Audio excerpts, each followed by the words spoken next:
to the Fandom Zone. And I want to first say thank you to everybody who came in just a few short half hour ago, who was watching the watch anime stream with me and Perp. I definitely appreciate all of you coming in and showing some support and love. We were experimenting with this. I wanted to see if it would hit, and LB, surprisingly, I got some people watching. Man, we got some anime fans. Unfortunately, it's a good thing for your channel. I guess there's enough stranger people out there that watch anime. Hey, man. Yeah, but there's a channel, Flash Lightning, and he covers anime. He covered the Vic Mangomly, you know, the anime actor who's been swept with this Me Too thing. He was accused of sexually assaulting some of my colleagues, and you know, I wanted to get into anime to let people know there is an alternative to this Disney nonsense going on. And I mentioned that in our thing. I was saying, you know, hey, anime in the 80s was being drawn like Disney used to draw. And Shellback, I appreciate you. All right, I saw you tweeting us out, and I saw you in the chat for the anime, and I don't mind having you on, man. But right now, I kind of got, I'm constricted by 6 people in the yard. So, you know, not like the good old days of Hangouts when you can have 8 or 9 people. So, you know, if you guys want to be on, then DM me and let me know, because apparently we're becoming quite popular these days. A little bit. So, yeah, it's great to see you, Thomas. Great to have you in the chat, buddy. It's good to see you, Tommy. Hanging in tough. Tommy was in the Watch Anime stream. He was giving some back and forth, man. Tommy working with you. Yeah, he was filling the anime talk. We got Scott coming in, Trey Courtney, welcome. And we got some great topics tonight. But before we start into that, the Lonely Sheriff is here. Let us know about your channel and what do you got going on. Hey, Toriel. Hey, LB. Got the Lonely Banter. I did a video about the cows abuse earlier. I haven't edited it yet. I'll probably post it in the morning or later. But yeah, I did that. This week, who knows? Who knows what's going to go on in the world of media hypocrisy and entertainment foolishness? Anything can happen. But just in case, you know, you've missed out on a couple of my videos because for some reason you don't care about a lonely man. I did a John Campea video. He talked about how 10% of the Star Wars fans are sexist, toxic, racist, cancerous psychos. So yeah, you check that out. I do a breakdown of each little part that he talks about. And I got some Florida man stories on there. So yeah, check it out if you haven't yet. I'd appreciate you to do that if you want to. Yeah, and you know, it's funny you bring that up because that's going to be the first topic that we're going to talk about is not just him, but how the hell do you say his name? Tiki Wakiki? Yeah, the dude doing Thor. Taika Waititi. Thank you. At least I'm not the only one who trips over that name. He also came out and said some things too that I wanted to talk about fans and their bias about a new female Thor. And there's an interesting article where he's going to reboot the characters of the Thor franchise. This new movie is going to be a hard reboot, and it's going to get more into the Valkyries, and we're going to see more about the women of the Thor universe. It's going to be great, you know. So we're going to dive into that here in a minute, but I just wanted to give a shout out to the chat. Welcome Scott, welcome Tommy. Yes, PB, you're late. Welcome Toriel, Trey Courtney, Shellback, welcome Jamie Vick. Good to see you. Thomas, good to see you, buddy. And yeah, so let's just get started right away and dive into this. So before I pull up an article or anything, you know, LB, here we go again. Here we go again. Why is it every time these movies are on their way or around the corner, we don't have them doing what they used to do in the good old days and just keeping their mouth shut? It's automatically going after the people you want to see your movie. I can't even call it, bro. These Hollywood folk are a different kind of people. So you mentioned the Campia thing, and really quick for a highlight of your video, what is the gist of what John, the show Campia, was saying about Star Wars fans? Well, one of his, he got a super chat, and they was talking about, I guess he asked John Campia a question on the previous stream, but he was clarifying what he was saying, and he was talking about how a percentage of Star Wars fans that he interacts with, the majority of them are, you know, sexist, racist, trolls, whatever. And John was like, no, it's not that. And then he at first he was basically saying, look, it's not all the Star Wars fans. You know, there's plenty of people that don't like The Last Jedi, and they have legitimate reasons why. He didn't go into that at all, but he just kept saying it in a general way. But then he's like, then you have the 10% people who are sexist, you know, the rhetoric that the media people use for all that stuff. And he mentioned, he wouldn't specifically say, like, say the online people, the fandom menace, but he mentioned like the chat space, like, and obviously he's talking about people online. And I know I said it. I don't remember if I said it in the video or I cut it from the video, but I said he's protecting himself by saying he's talking about it in a roundabout way because his audience are online people. So he don't want to go out and say all the online Star Wars fans are toxic, sexist, blah, blah, blah, blah, blah. So that's what he was basically saying. And, you know, I broke each little part of the comments that I thought was interesting to say. But yeah, man, John Campia doing what John Campia does. And I just felt like, you know, that'd be interesting to make a video about it because, like, how do you come up and say 10% of The Last Jedi haters are this? Like, you went around and did a survey based on this stuff? Like, come on, man. Like, stop being stupid. Yep, that's pretty much the gist of what I was getting. And also too, this has been an ongoing thing, even in the Marvel universe. This was brought to my attention. I was watching Doomcock live stream, and he was talking about how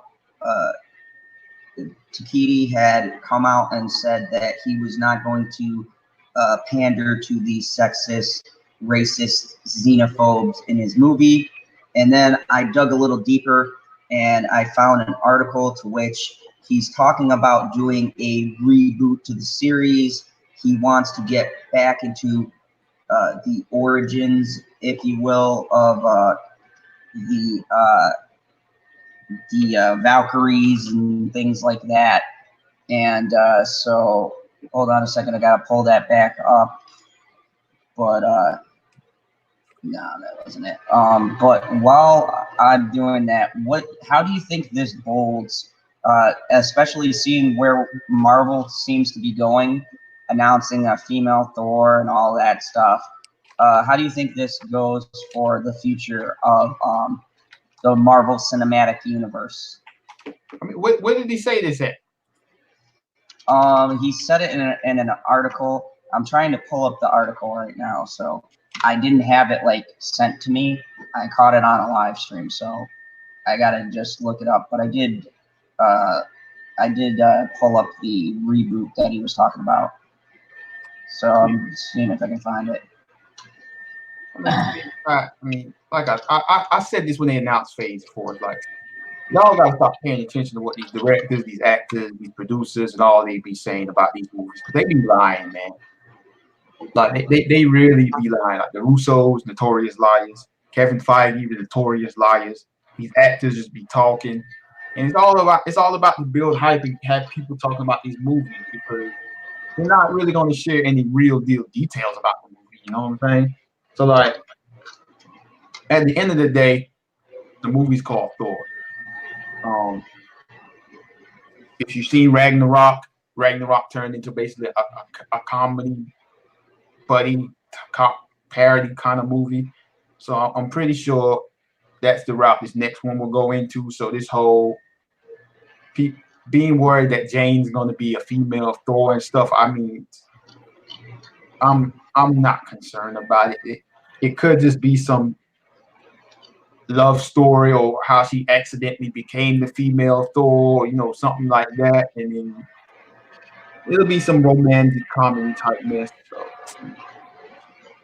they just be trolling, man. Yeah, they definitely. Marvel is notorious for trolling fans.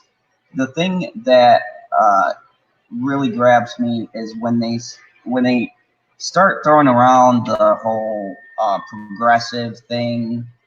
You know what I mean? And saying they're going, you know, basically throwing out the female agenda kind of stuff. Kind of throws up red flags. But then again, you never know if they're just saying that because they're being interviewed and they don't want to, you know, rock the boat before their movie comes out. I mean, bro, like they be asked questions like these people ask them questions that they can't answer, so they just be talking anything, man. It's like, you know, if you coming up with a project that's a movie, that's a secret project, and you don't want to spoil it and think like, yeah, you know, this is gonna happen, that's gonna happen. I mean, just look at what the Russos be saying, man. The Russos to this day, after the Avengers Endgame Blu-ray come up, making up stories as it goes. It's like they're always working an angle. Yeah, and you know, that's just one thing that you've got to take into account with these things. Now, I'm looking it up and I can't find for the life of me that one article I was reading. This is why I should have sent it to the chat because I actually found it on Google. And it was from Bounding in Comics. So, yeah. I hate when I do that. I come across something. You could be talking about fake news right now, bro. Yeah, I know.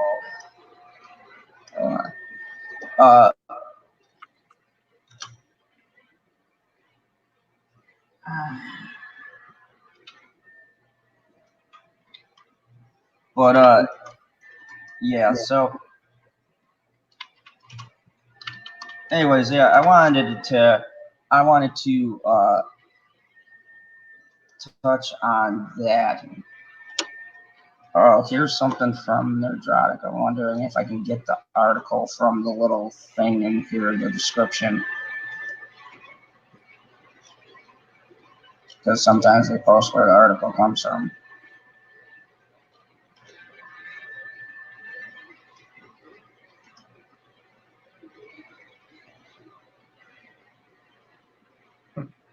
It's Nerdrotic.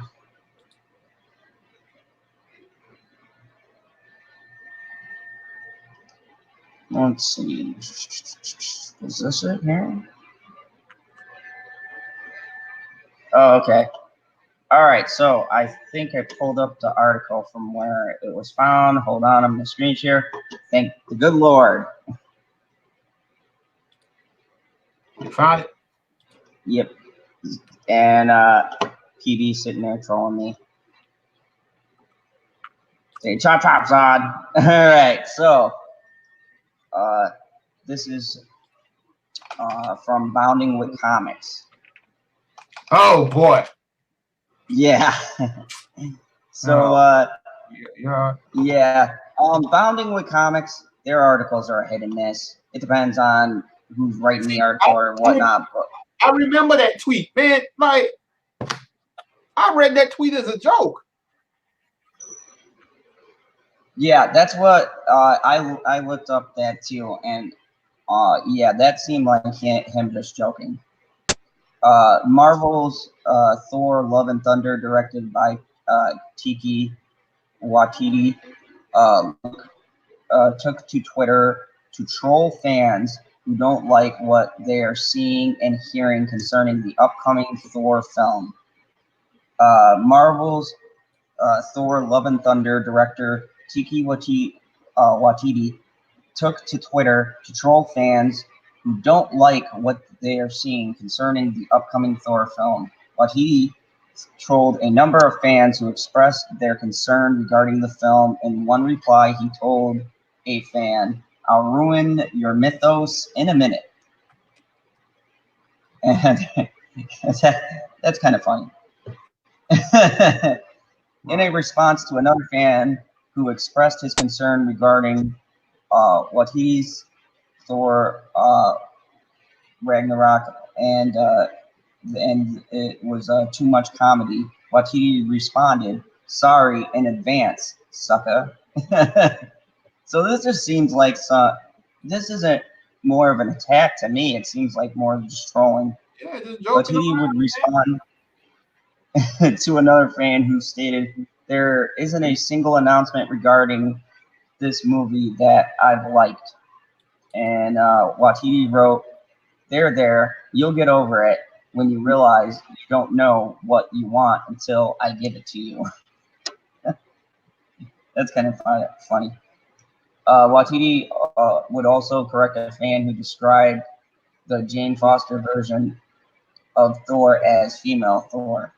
Interesting enough, the Mighty Thor is the title Thor went by Jack Kirby, Stan Lee, Larry Liebers, who creation for Marvel Comics. The title can be seen on the cover of Journey into Mystery 104, and that's the original cover right there. This is just some of the art, and if you want to go back even further, in Thor's first appearance in Journey to Mystery 83, Thor is introduced as the Mighty Thor on the cover. Right, man. People, I mean, I don't know why they I know like there's a lot of invested people, but they seem to have short-term memories, man. Just think of all the Marvel movies where they be lying about. Like they talked about Endgame like it was just gonna be the most epic movie ever. You remember Age of Ultron? They talked about how Ultron was gonna be the most devastating villain ever. Iron Man 3, Mandarin, Thor Ragnarok, for example. Oh, Thor Ragnarok, that's going to be the end to all. Yeah. There you go. And this is a picture of them handing the hammer over to Natalie Portman. And then not only will Natalie Portman return as Jane Foster to become the Mighty Thor, but Marvel Studios boss Kevin Feige also confirmed that the film will confirm that Tessa Thompson Valkyrie is an LGBTQ character. Feige stated, "First of all, as a new king of Asgard, she needs to find her queen. So that will be the first order of business. She has some ideas. I'll keep you posted." Now, don't quote me on this. Don't quote me on this, but I think that quote is wrong because I think Tessa Thompson is the one that said that. Yeah, I'm not too positive who said it. I think he said that. I want to say that I heard a lot of it was Tessa Thompson who was saying it. I don't know whether or not Feige actually confirmed it, but he hasn't come out and denied it either. So, but you know, Kevin Feige, he just kind of rolls with it, just like with when Brie Larson was going on during her Captain Marvel bout. They weren't really coming out and saying anything against it. She still, right up to the release of the movie, was talking that nonsense. So, you know, Kevin Feige gives a lot of free reign to these actors and actresses. Um, you know, and you got to wonder too, how much of this is promotion, how much of this is them, trying to get the buzz going. You know what I mean? It's all of it. It's all of it, man. These people are actors, man. They're fake. I mean, this is like straight up, like this is what they do. It's always been that way. It's just like we do YouTube videos and stuff like that, so we see it more. But this is what they've always done. They're always promoting an angle. They're always promoting. That's what they have to do to sell tickets. So yeah, and the hot thing, whether there's always been an old saying, there's no bad publicity. right. So even bad publicity gets people curious. Captain Marvel to me had an adverse effect, and I use it a lot because that's a good template to all of the buzz and controversy around the movie. But look what it did. All of the talk, all the people coming out saying they're going to boycott, blah blah blah, go see Alita, and what did it do to the sales? Still broke $1 billion. I think it actually went up past $1 billion, didn't it? It was like 1.2 billion or something. I'll check. I think it's 1.1 billion. Yeah, so it even exceeded $1 billion. And I know there's people out there with that stupid theory, and I say it's stupid because I work in a theater. They're talking about they're buying out seats and stuff like that, and I was like, come on. I mean, I'm not a fan of this movie too, but I work in a theater. I know what it's like. I mean, you had giveaways, you had stuff, and if you get that many tickets, you're still paying for them. You're still paying. I mean, this boosting the stats, even if you brought out multiple theaters, isn't enough to get something to $1 billion. I'm sorry. You can buy out all the movie theaters you want. You'd have to buy a hell of a lot, and then you'd have to buy internationally. Mm-hmm. So I'm, saying that the domestic numbers were boosted because, Disney and Marvel were buying seats is just kind of ridiculous. But it's the talk that goes around, and that's the things that hype this movie. I think you have a case where these films actually are benefiting from the negative buzz. You know what would really help a film? If they did what happened to Solo. If no one talked about it and no one went to see it. If you just not said anything, then the movie's not going to do good because most people will be like, oh, whatever, But then when you build the hype train, that works in a good or a bad way because now you have people who are like, this is going to be such a train wreck. You know what? I'm going to go see it so I can make a video and be angry about it.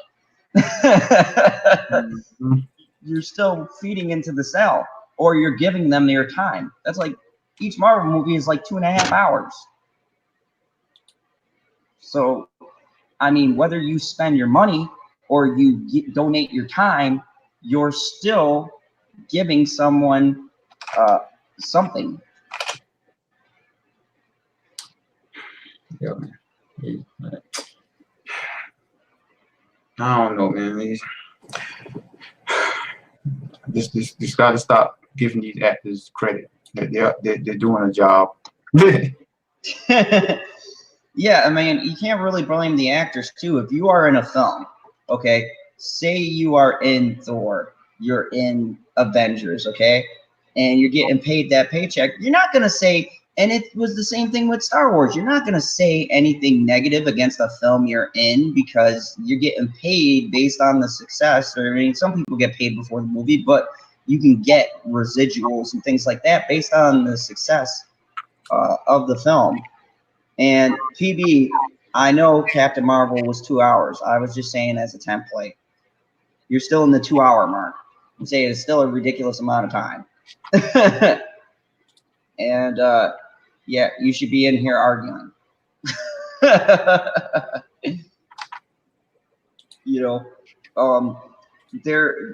They're promoting their brand, and what they're saying about the film, you can't really hold it against the actor per se, because the actors have to promote these things because it's what they are paid to do.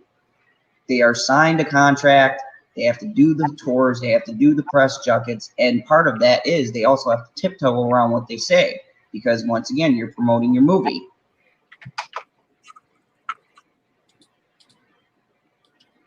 Yep. Tommy, you do have a good point. He says they have a job, sure, but they're willing to take part in bashing. Not all of them. You know, you do got those stars who do come out and say that, but once again, how much of that is a gimmick? They know what's a hot button issue. They know what's going to piss people off and get them angry. Mm-hmm. You know, it's all a big ploy, and it's all part of the game. It's all part of the game that they have to play. And Chris, welcome to the show. Hello, how are we? LB, how you doing? Good. How are you tonight? I see you're rocking Florida State there. That's a good job. Good job. Support your teams. I'm all about that. So, Chris, we've been talking about the fan bashing, and we were talking about Tiki trolling people on Twitter, which we found hilarious. They were pulling it like it was this big thing, but he wasn't really bashing fans. It was more of a witty banter. You know, someone would say something, and he'd say something sarcastic. So I didn't really consider that bashing, just more being a smartass. But we were talking about what John Campea came out and said and stuff like this. What did he say? And go ahead, Lonely. Tell him about the.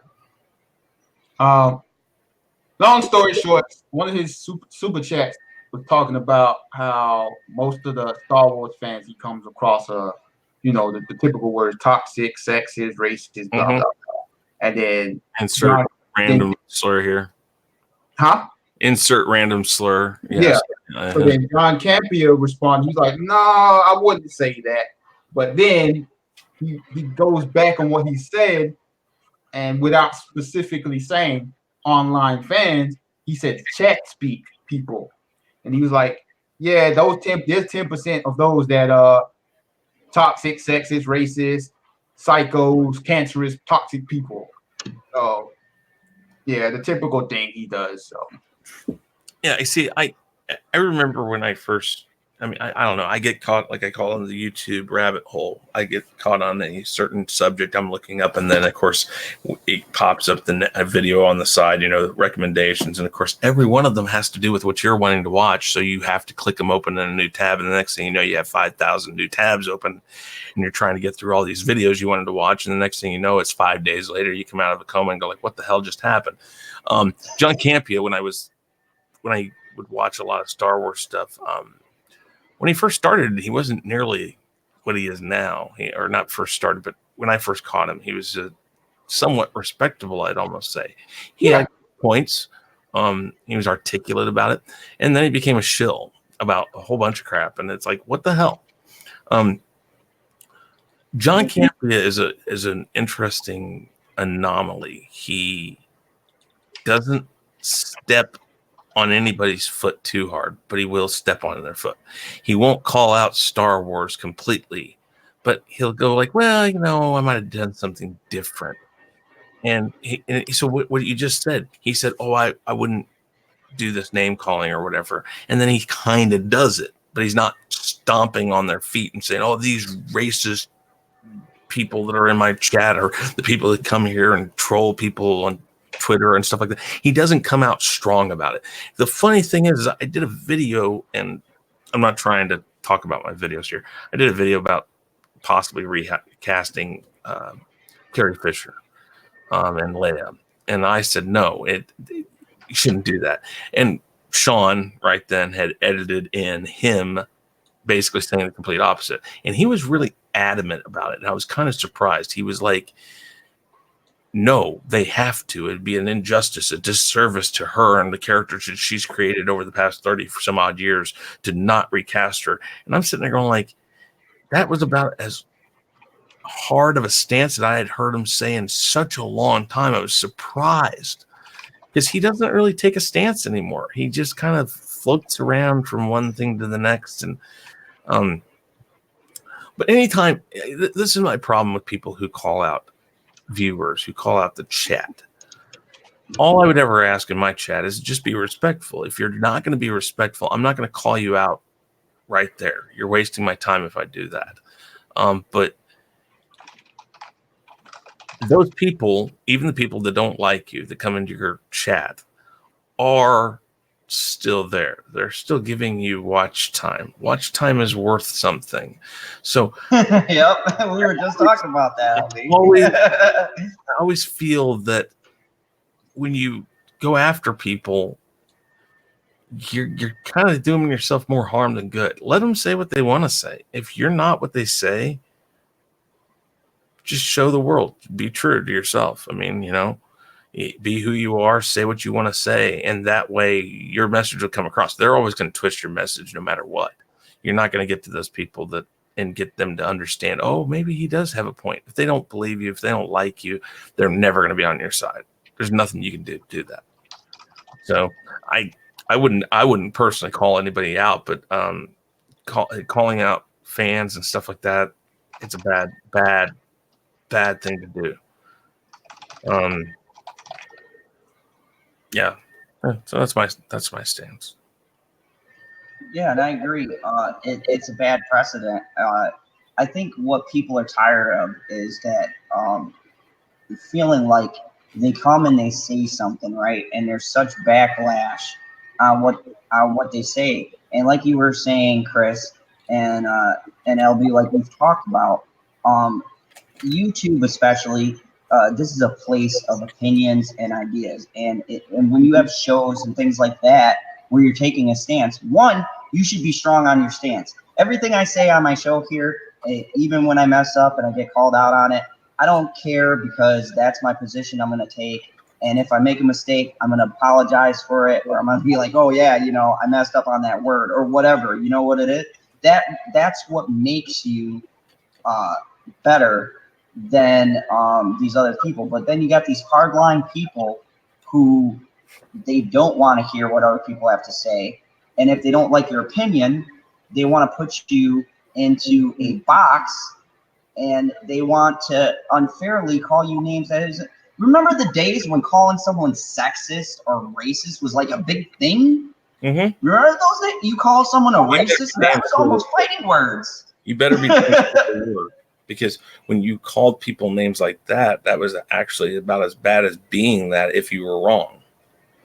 Yeah. If you called somebody sexist, you better make sure they were sexist before you say it, because if it wasn't, that person could say, hey, listen, they're spreading rumors about me. Nowadays, it's the other way around. You call somebody sexist, everybody believes it first without checking in on it. Yeah, it's like the culture is flipped.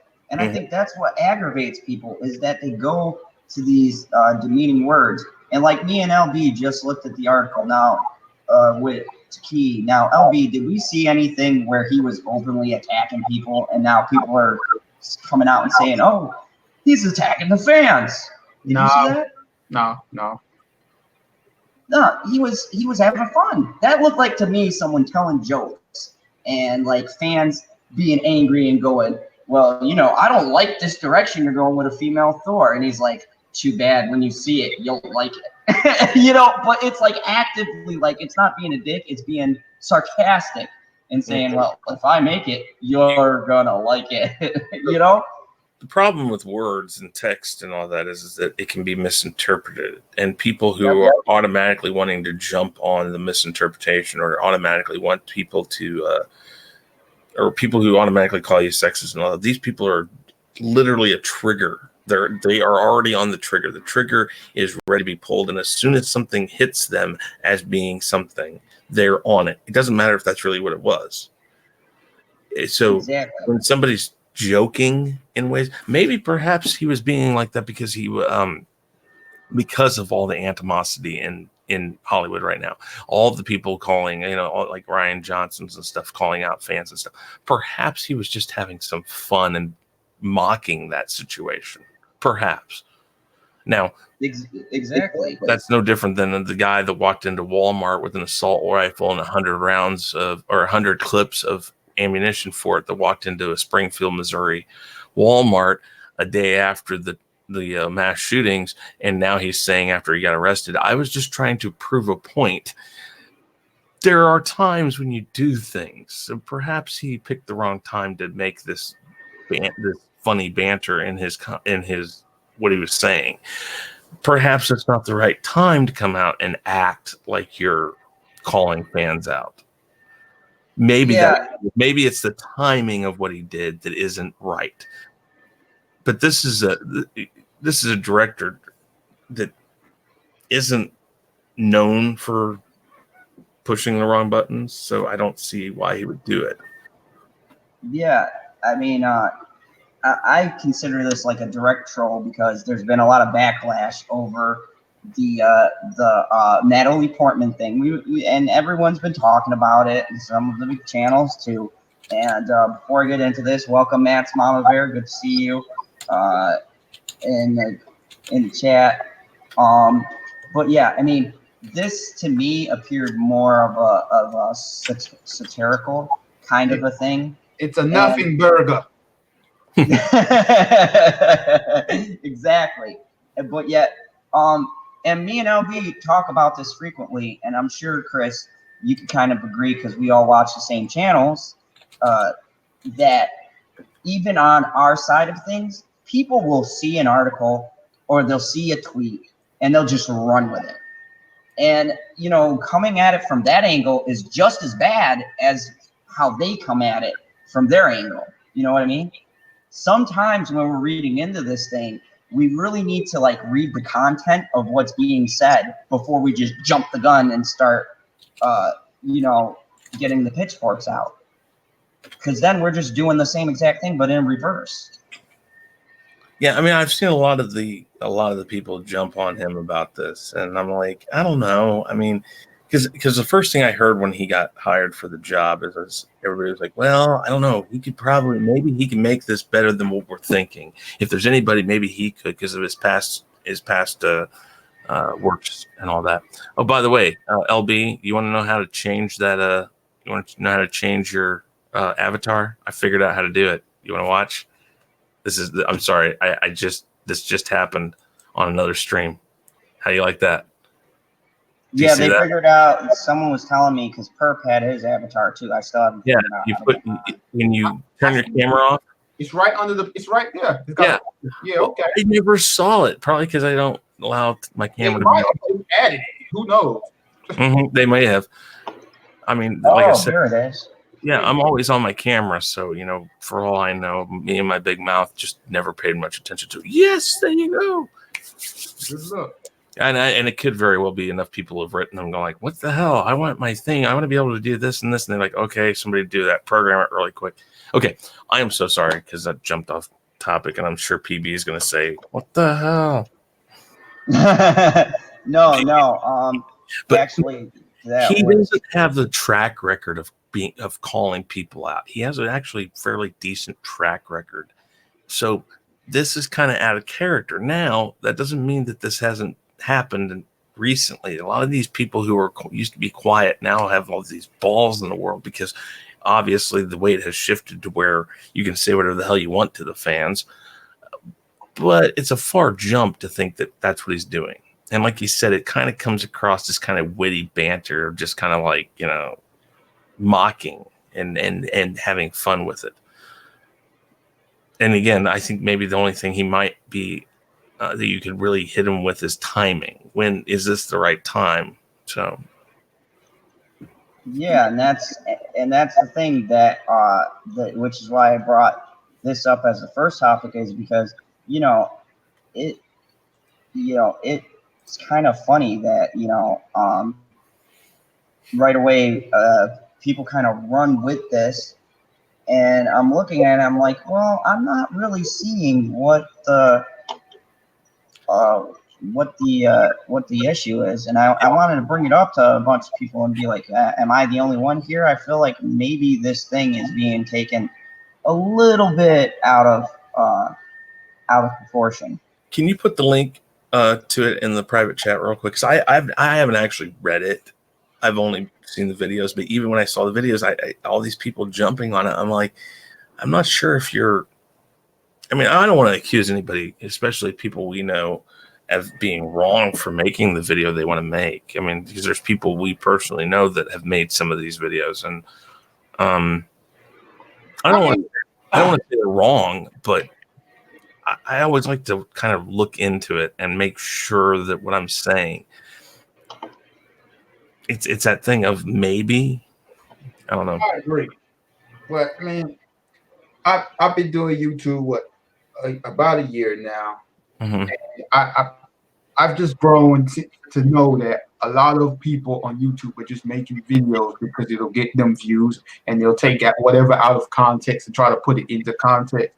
Because like when I read that and knowing how this director is and in the movie background he comes from, I take it as he's just joking.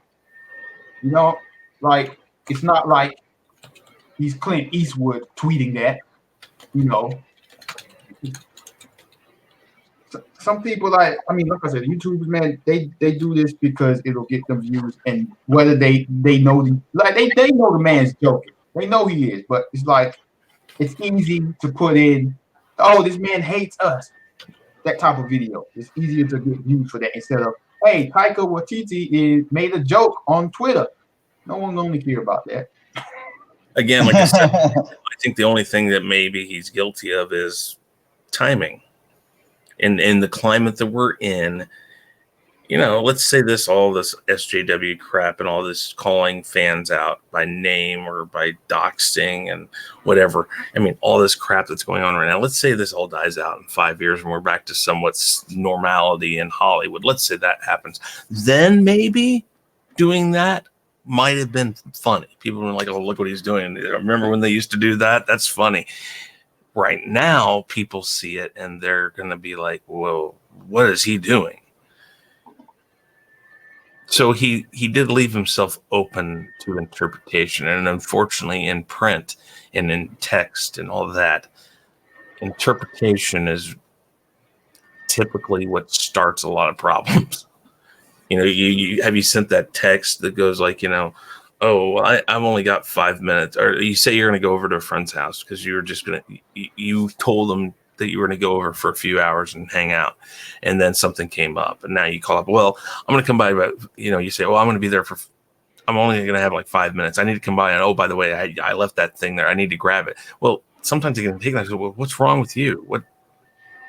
What's wrong? You were supposed to come all, you know, for a couple hours. Now you're just going to be here for 5 minutes. Now you want this thing back. And you know, sometimes it can be misinterpreted very easily. And this is a problem, like you said, LB, is that clickbait. Like, well, the last time I was on, we talked about that one article where at the top it talked about, you know, women being taken off, or these shows by women getting taken off of Netflix. And then you read down at the bottom and it actually says, we're not saying that they're doing this because they're women. Why wasn't that the first thing? Why didn't you say Netflix is canceling 8 shows? And then down below saying, these happen to be women that are running this, but we're not saying that's why they're doing it. No, they put that at the very top in big bold letters as their title. And why do they do that? Because they want you to gravitate towards it, that clickbait. And that's the problem with print, is that it's so easy to cause clickbait. It's so easy then to lead YouTubers down a road that maybe after a second thought or a second look at it, they may go like, ooh, wait a minute. Maybe that's not what that meant. Retraction is one of the worst things that you ever have to do. And I've done things that I've had to retract. And it's not fun when you have to retract things. And YouTube, unfortunately, needs a lot more of it. We need people with humility that can look at things and say, okay, I was wrong, or I misinterpreted this. I need to be personally responsible to the people who watch me, my subscribers, and also the person I called out. And I need to do a video and say, listen, I've looked at this again. And while I stand by what I said in the first video, if that were truly what it was being said, but I want to make sure that people understand that this may not have actually been this. And I want to personally say that if I'm wrong in my interpretation, I apologize to the person who I'm calling out. We don't have that enough. But retraction is a difficult thing for people to do when it's just the proper thing to do. If you're wrong, admit it. Yeah, and that's the thing. We don't have people coming out and doing that, and you know that goes across for the directors and you know, anyone else, you know, even us who make videos and things like that. Is that sometimes you're so adamant about something and you want to be right that you don't want to take the loss and just say, yeah, I was wrong on this.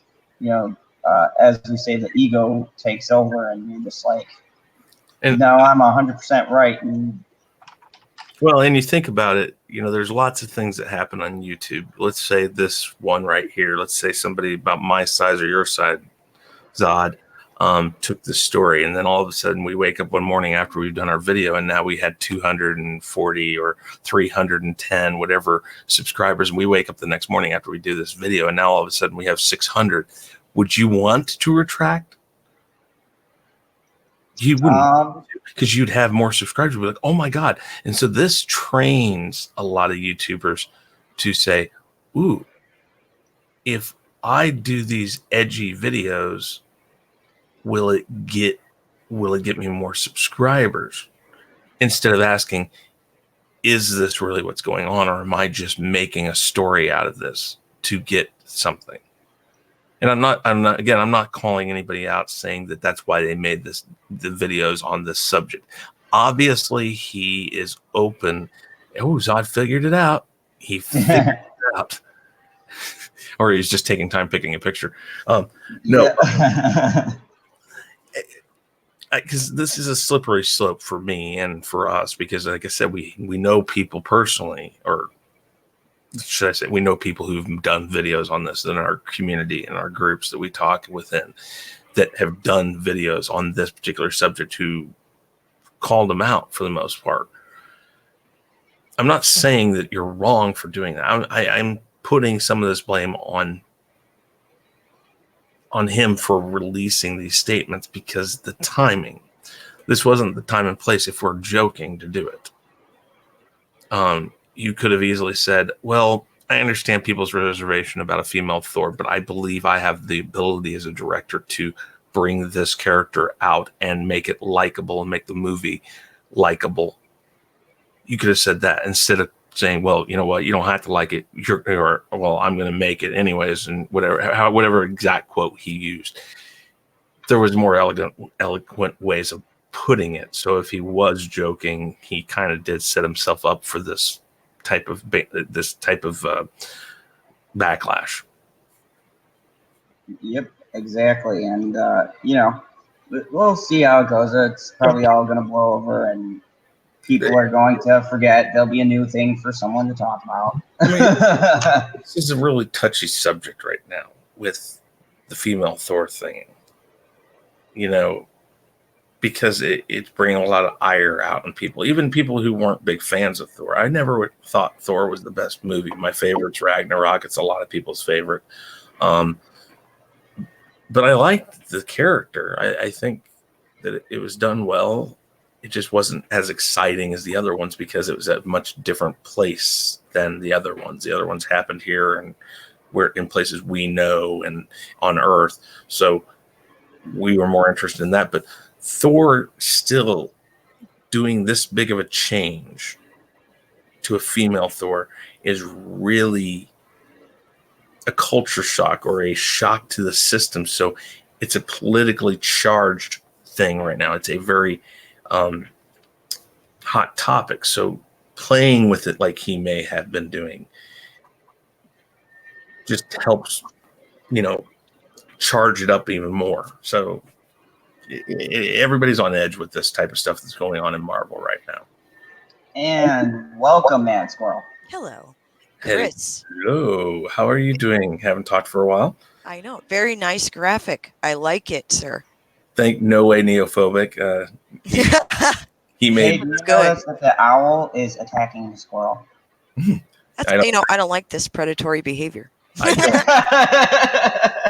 Zod, I don't buy for 1 second that your owl could attack Mad Squirrel's No, did you see the clip that she sent me when I was feeling a little down? She sent me uh, a squirrel attacking a stuffed squirrel. And it like charged right into it.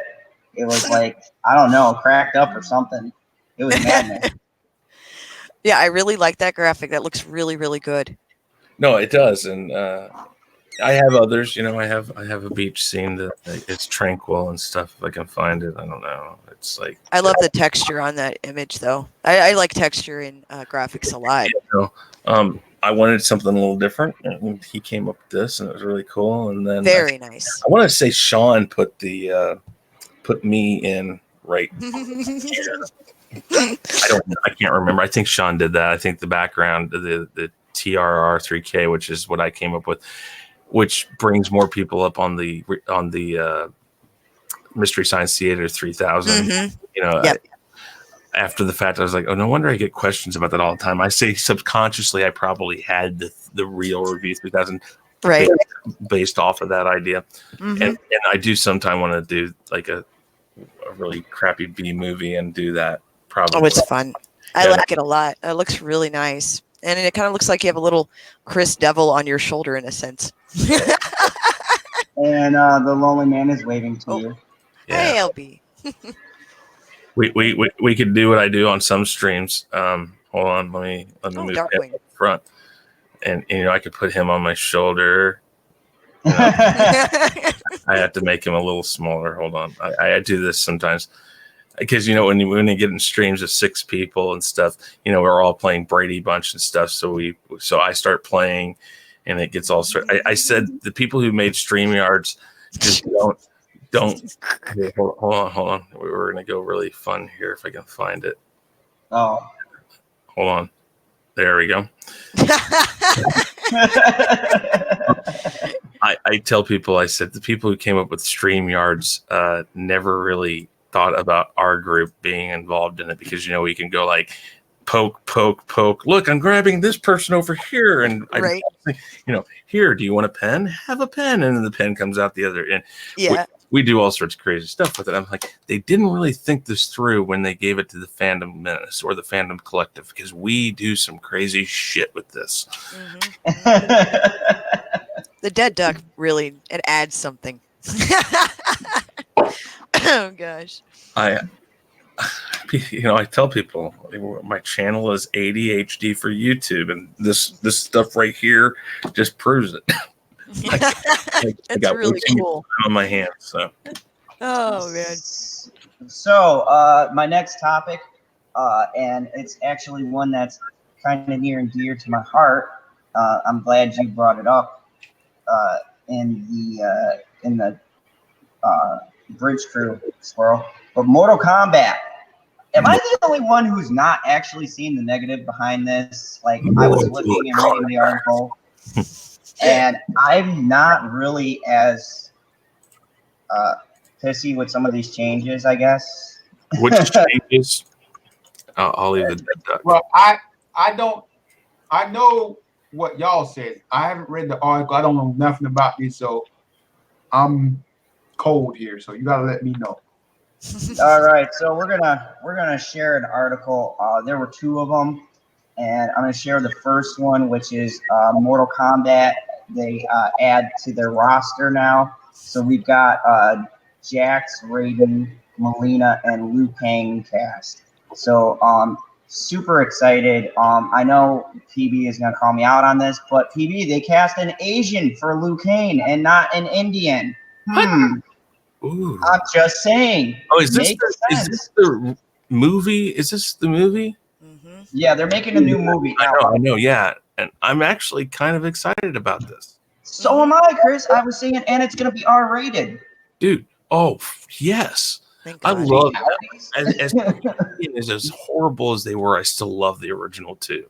Mm-hmm. I say the original one was not as horrible. Oh, no, it wasn't. But I loved them both. Yeah, number 2 was kind of Johnny Cage in 5 seconds. It's like, what? Johnny Cage doesn't die like that. Yeah, that was in number. Mm-hmm. Hey Ted, how you doing? He's right there. He's the lead actor. He says, "I'm Ted Dad."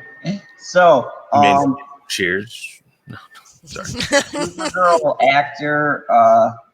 Jesus. Here we go. Reading what's Jack Raiden. Mal K. Brooks, Thor Ragnarok actor. Oh dear God. For love of fuck. He's triggered people. No, boo. I need to like come up with I need to come up with like a rage music when I'm on here and go like Zod's trigger minutes. You don't do this shit to me on purpose, Chris. I'm saying I've been around a while with you, man, and I know I hear that trigger voice start, and you're like, oh. Fucking rating. Trigger Minute is sponsored by Kit Kat. Give me a break. Give me a break. No, we have not gotten that famous yet to where I'm having commercials. Stringer and Power Rangers actor Luda Lin are stepping into the ring for a project which is based on the iconic video game. James Wan. Now, this is the big thing that hooked me. Man, squirrel speak. Hey, we have a request from chat. Mad's Mama Bear has a request. She would like you to go ahead and do that first sentence one more time, starting from Supergirl. Matt's Mama Bear, for you, I will. There won't be less rage, but I will. New Line's Mortal Kombat movie is lining up their fighters. Supergirl actor Mal Cade Brooks, Thor Ragnarok actor, Jesus fuck, Ted Zod's Trigger Minute is sponsored by Todd Brooks. Thank you, LB. And Thor Ragnarok actor Tad Anobu. No. Zod, I'm not really positive here. Could you please repeat this line? Just start at Supergirl again. I want to make sure we got the names of the actors correct because I'm kind of sketchy on this. Could you please say that again?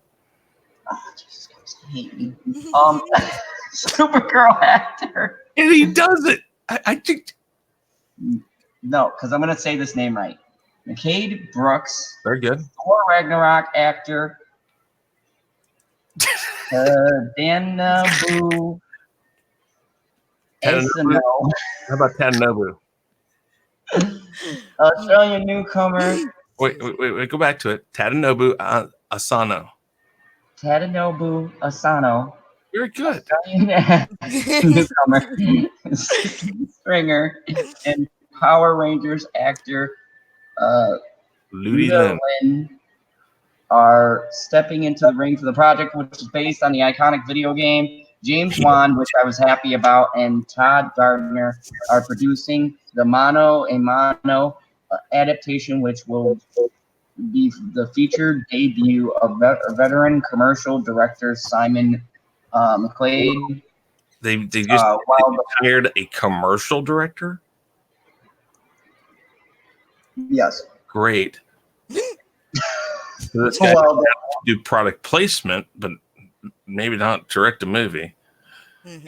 Yeah, that's weird. But I am less worried when I hear James Wan attached to anything, and Todd Gardner is pretty good too. Well, I mean, and if they don't like the way he's directing, they always kick him out of the director's chair and say, "Okay, James, do your thing." What I like is this next line.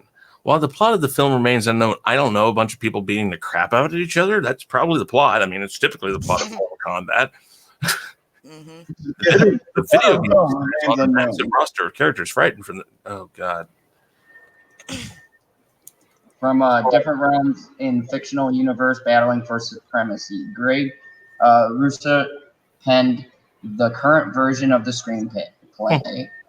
Joe Taslim, thank you, is already on board as Sub-Zero. Okay. Brooks will be playing Jax as Jax Briggs, the Special Forces muscle man who is a mainstay in the video game franchise. Stringer is Melina, the unstable, side-dropping assassin. Lynn, of course, the Asian PB, is Liu Kang, Playing one of the Sub-Zero. game's original characters, a monk turned Who fighter. is playing Sub-Zero? Jack Taslin. Jack Taslin. I'm looking. Yeah. And Okay. Maybe he's attached. Oh, I'm looking at this up. Oh, he's in Fast and Furious, ain't he? I believe so. I don't know everyone in Fast and Furious. There's so many damn Yeah, people. he was in Part 6. Oh, okay. And he's in the raid. He's played. Oh, I like the raid.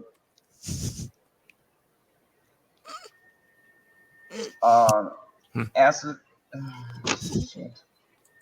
His name's coming up with a possible adaptation to Samurai Jack. Interesting.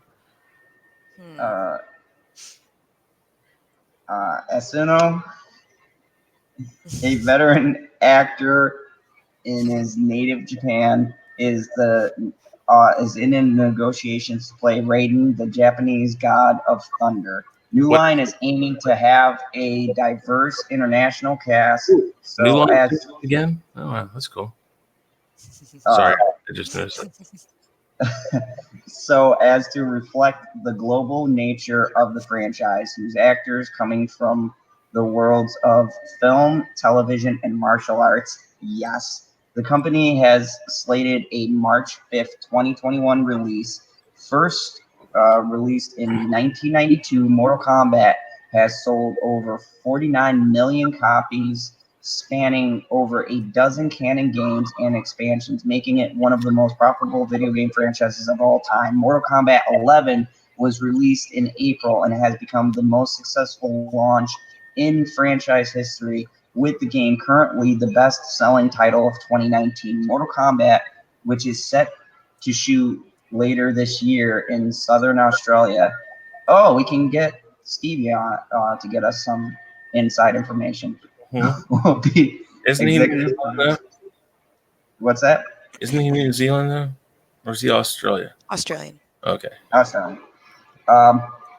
Will be Larry Kasanoff, E. Bennett Walsh, Michael Clear, and Sean Robbins. Thank God for normal names. The game was previously adopted into a movie in 1995 by one of my favorite directors, Paul W.S. Anderson, that went on to gross an impressive $122 million at the worldwide box office. It was followed by 1997's Mortal Kombat Annihilation. Brooks, whose credits also included USA series Necessary Roughness, which was all right, and recent Tiffany Haddish comedy Nobody's Fool. Yeah, I haven't seen that. No, not the Tiffany Haddish foolishness. I'm talking about Necessary Roughness. Yeah, that was a pretty decent show. And they canceled. Well, that's because of these. Course. It is rep by Artists First and Goodman. Jesus Christ. Shanickman. SNL played Hogan, one of the Warriors 3 in Marvel's Thor movies, and will be seen in Roland Emerson's Midway. The actor who worked with Martin Scorsese in the filmmaker's period drama Silence will also be seen with Johnny Depp in Minamata. He is repped by CAA Slush Management and Sloan Offer. There we go. God damn it. That was painful. Really quick from chat, Trey Courtney had said earlier, if they make Johnny Cage black, I'm out. And he added on, personally, I'd have Michael J.I. White be Jax. And I'm okay with that. Yes. I would like to say that Chris, you son of a bitch, What? Oh, I'm sorry. I was on my down pillow. Oh, there is a super chat here from Mega Jenny. Sorry, I can't stay. I left a like, and hopefully this week I'll be on with you all. Japanese Raiden acceptable because he's based on Raji. Japanese lightning god. Changing Melina bad. No, I don't. I don't personally see that as bad. All right. Time for me to talk. All right. So someone told me they made Raiden black, so that's false. Yep. All right. There ain't enough to be outraged about.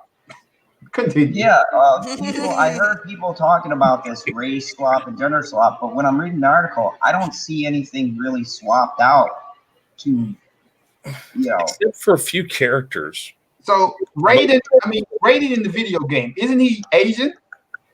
Yeah. Yeah.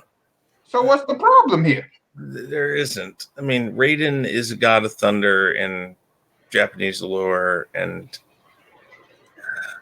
I mean, I that's the thing. I don't understand what the outrage is about a lot of this, because 90% of this should probably be Asian actors, because only a few of the characters in the game were actually American. Johnny Cage, Sonya Blade, and Jax. That's about it.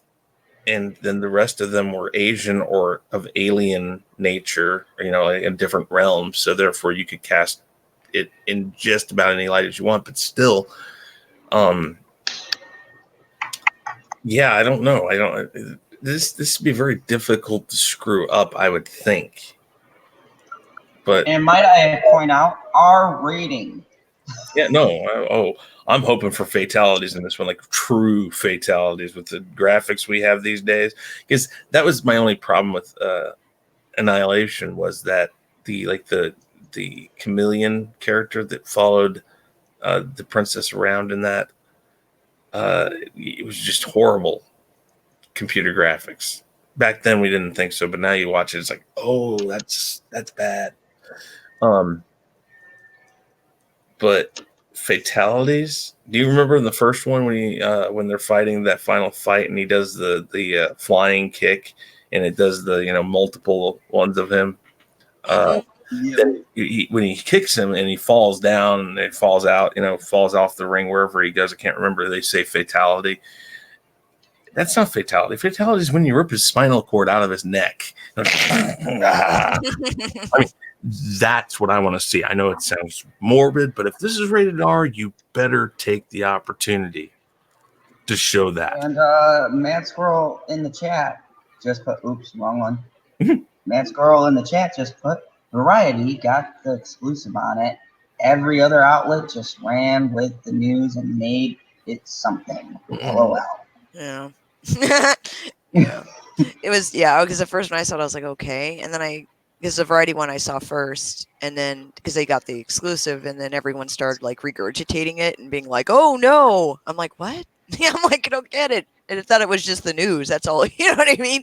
I didn't think there was any outrage per se about it at all. But then they made it into something, of course, because clickbait. Exactly, Mads.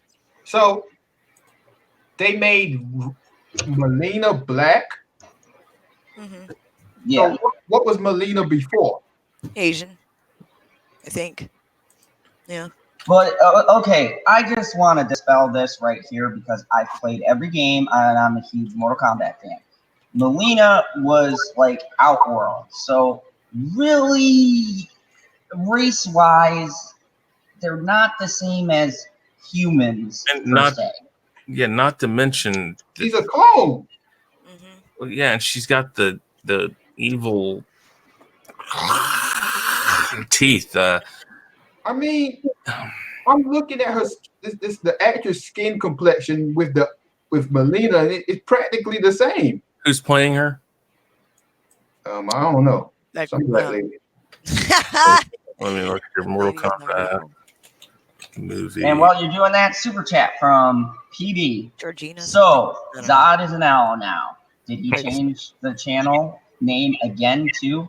No, I'm just being sarcastic, and plus my General Zod icon isn't on here. Syfy, welcome. Good to see you. We're talking about Mortal Kombat and how people are fake outraged. This is the thing that I'm talking about.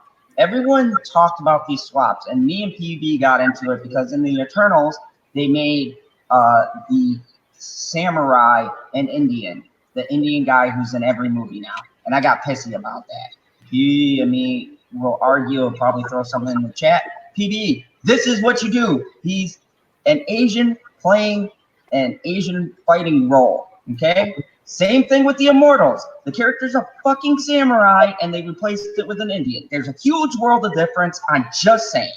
I mean, also, I mean, yeah, this is a fake outrage. Because for one, there are black Asians, you know. Like, Asian is not a race. No, it's just an area. Like, India's in Asia. Russia's in Asia.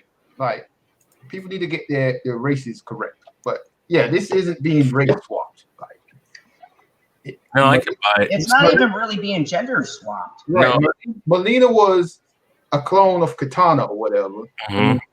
Raiden, like y'all are saying, was a Japanese character, right? Yeah, Japanese version of their God of Thunder.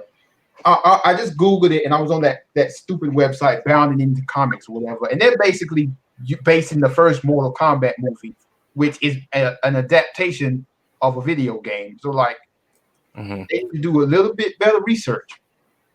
Yeah, and not to mention, too, the first Mortal Kombat, if you want to be technical, actually got some of it wrong because Christopher Lambert played Raiden. That was actually whitewashed. Yeah, but, but that's the thing. We don't talk about that, and I can't remember who talked about it recently.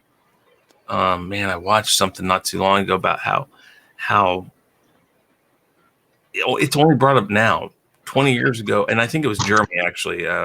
Jeremy was on with Steven, who's doing the Fandom Menace book, and Stephen Walton. And they were talking, and Jeremy brought up a really good point. When Wesley Snipes was cast as Blade, nobody said, oh, it's so good that a black actor is finally getting cast in a movie. No, we were all just stoked that Blade was getting made and that Wesley Snipes was going to be Blade.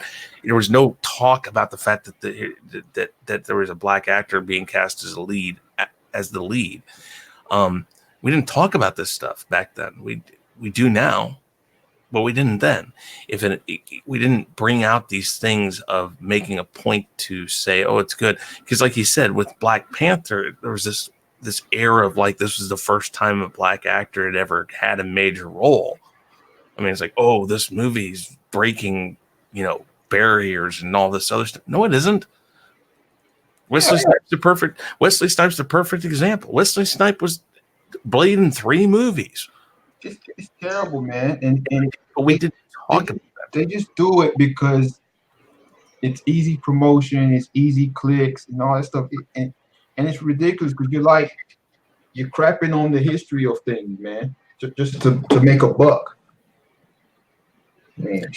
Yeah. So Raiden or Rajan, as it says, I can't say its full Japanese name, but is the god of lightning, thunder, and storms in Japanese mythology and Shinto religion. So it begs to say that they should have a Japanese or an Asian actor at least do this. Which I'm excited. I mean, if they do this properly with today's graphics and whatnot and R rating, I mean, come on, can't go wrong. Yeah, and I mean, we always sit here. Okay, we always sit here and bitch when they do race swaps or gender swaps, and they do it in reverse, right? And they do characters that should be one race, and they swap them out just for the sake of swapping them. This one, they're actually sticking true to the material. They're actually doing swaps that make sense and changing it from the 90s because they didn't have the actors. Straight up, and this is a reason why I don't take a lot of these people serious, and like a lot of mainstream people don't take these people serious because stuff like this, they're just making something out of nothing. But at the same time, they're the ones to call out the mainstream media for doing stuff like this. But now you're doing the same thing just for clicks. Yeah. Like, how am I supposed to take you serious? And I'm with LB on this with the Melina character. She looks like she'd fit the part fine if you look at the stills of the games as years have gone by. And I'm not sure that, you know, if you're going to take some liberties, that particular character, I think she's fine for that particular character. Like this is probably the casting that I've heard, and thank you, Matt, for bringing this to us. This is the casting that I've actually heard that actually makes sense to me in every way. I did not hear any of those choices and see the picture and go, oh man, they're gonna fuck this up. Yeah, I mean, yeah, I don't know. I've seen things. I haven't actually watched all the videos on this and stuff, but it's so early in production because they're talking 2021, so they're just now getting actors casted for this. So I'd say one, if you hear about anybody again that's not Sonya Blade, Jax, or Johnny Cage, if you, as long as you don't hear that they're going to make them Asian, and even then, I guess depending on who it is, could possibly work. I don't know. Luke Kane, you know, like you said, being Asian, that's a good move. Yeah, I don't hear anything wrong about this yet. In fact, if anything, you know what? I want to bring up this article LB was talking about. LB, you're muted. I wanted to. Yeah. Johnny Cage, what? He's still white. Johnny Cage still white. They haven't said. Those are just the ones they got casted so far. Oh. But I want to bring up the article that you were looking at from Bounding with Comics. Now, this is what we're talking about, where they're trying to start shit that doesn't need to be started and is inaccurate. These guys are so dumbasses. It's like, yeah, you're comparing to the 90s. The 90s film was actually fucking wrong. And you guys are adding fuel. So in here, they're talking about their headline, and the big title is James Wan's Mortal Kombat film race swaps Raiden and Melina. Okay. So really quick, Tommy and Chad said maybe it's just a red herring. They're putting this info out there just to get the reactions and reverse it all. That's all. Yep. Exactly. A new report regarding the upcoming James Wan produced Mortal Kombat film reveals both Raiden and Melina have been race swapped. According to Hollywood Reporter, film cast actor Cade Brooks to play Jax, Singer to play Melina, Ludlin to play Liu Kang.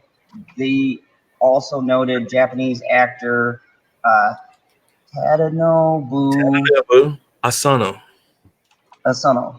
is in discussion. Wait. As Raiden. You're in martial arts. You should be more in tune with this than we are. You know, I was going to say something similar. I was going to say your love for Asians. You can't pronounce any of the names.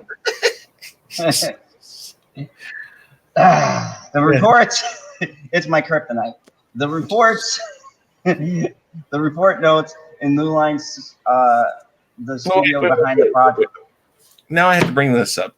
Your kryptonite is kryptonite. If you're General Zod, your kryptonite is kryptonite. So this can't be kryptonite too. I'm just pointing out the consistency in your story. Just go ahead and go on. The studios behind the project is aiming to have diverse, and look, they're highlighting that, but it's not in the way that they want it to be. They're saying they're aiming for a diverse international cast, but it's like, yeah, to reflect what the franchise is within the game. Not, we want to be diverse just to be diverse. Mm-hmm. It's in the good way. So, like we were saying, here's the comparison. There's Melina, the ugly face thing, and then look at the actress. That is pretty goddamn close.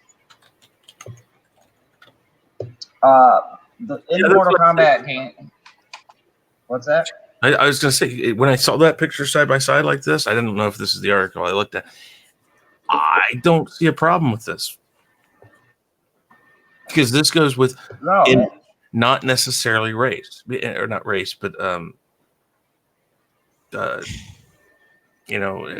area, or I guess race in a sense. But but I'm looking, and she looks like she could bring a certain bit of realism to a character and similarity to that character. I mean, I'm not trying to say she's an ugly woman, because I mean, the one with all the teeth and stuff's kind of scary. She doesn't look scary. She actually is very easy on the eyes. So a little different. I could see with makeup and stuff that they could transform her into that, which is what I want from a character in this particular case, because there's nothing overtly saying she looks Asian. She's a creature from Outworld. You can interpret that as anything. In the Mortal Kombat games, Mileena has always been portrayed as Asian. False. Now, black actress Syfy Stringer will play the character. Many fans of the franchise know Mileena is the clone of Katana in the game, so it's easy to deduce that if Stringer is playing Mileena, she's likely to be playing Katana. I don't see how. Okay. It's more than likely that both characters will be race swap from Asian to black in the reboot film. A race swap Mileena Katana would mean they would be willing to change everything in the film. If that's the case, it could leave the movie unrecognizable to many fans. And then here's the actor playing Raiden. I mean, again, this is stupid, man. This is like there are black Asians. Yeah. Now, Like, here's the funny part. Raiden, we've all established, we've looked it up. Raiden was originally from a Japanese myth. In the games, he's portrayed, he looks white, but that's only because of the fact of the lightning and shit like that, okay? And Raiden was originally portrayed by a French actor, Christopher Lambert, in the 1995 film. A French actor. Very white. Right out of the gate, it seems like Mortal Kombat is looking to score some woke points in their casting, and instead of ginger characters such as in the case of the Flash, Wally West, and the upcoming Little Mermaid action live action films, Ariel, it's the Asian characters who are being blackwashed. The casting news compounds a disappointing year for some fans. I'm sorry. How'd you go over that related part? Go up. You went right past it. Go up on your. Oh, this one? Yeah, right there. Related. Jax's Mortal Kombat 11 ending. I'm not waiting centuries for people to get woke. Oh, that looks like a rabbit hole right there, man. That's ass. I wish people would stop using the term blackwash, because the way they use it is they're using the word incorrectly. It doesn't mean making a white character black. That applies. Blackwashing applies to something completely different. But Shellback in chat says, if they let a black person play an Asian, doesn't that destroy their narrative? Well, actually, they're starting to have like this very anti-Asian thing, I've noticed, like, because they consider them white. And like, it's weird. Like, it's noticeable, like the universities were having an issue with that, with Asian students actually getting overlooked for things. And there was you heard about that, right? Yep. There were universities that were choosing other, there was Asian students who ended up suing the universities because they were getting overlooked for affirmative action shit. And it was weird. It was very much related to the whole, like, well, we consider you white thing. So yeah, as much as that is, which that alone is a very racist thing to do. Exactly. Because you're automatically assuming, well, we put you in it's literally saying we are incorrectly, not necessarily incorrectly, but we are putting you in a place where we're actually designating what you are. And that's the very fabric of what racism is. Exactly. it's amazing because these schools really are saying that, and it's like they're not saying it outright, but that's literally what it says. Oh well, we just went ahead and put you in a category. We assumed this is the category we were going to put you in. It's like, do you guys have a publicity department, somebody that handles this stuff that actually knows how to speak without getting railed on?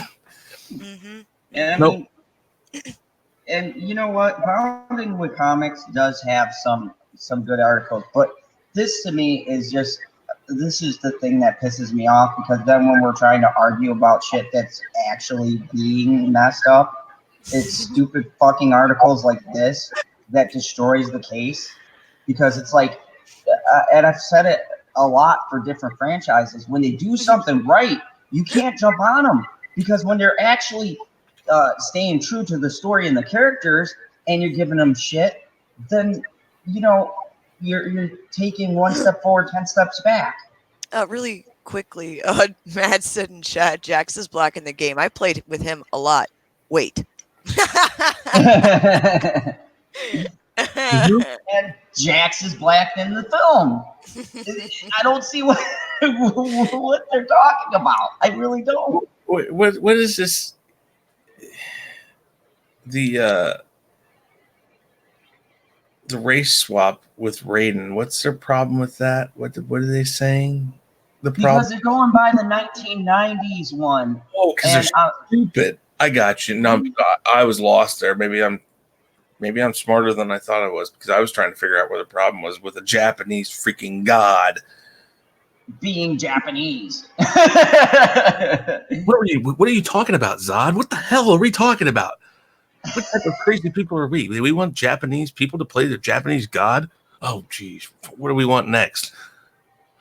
I don't know. Somebody other than Brie Larson to play Captain Marvel? I don't know. That'd be a good idea, too.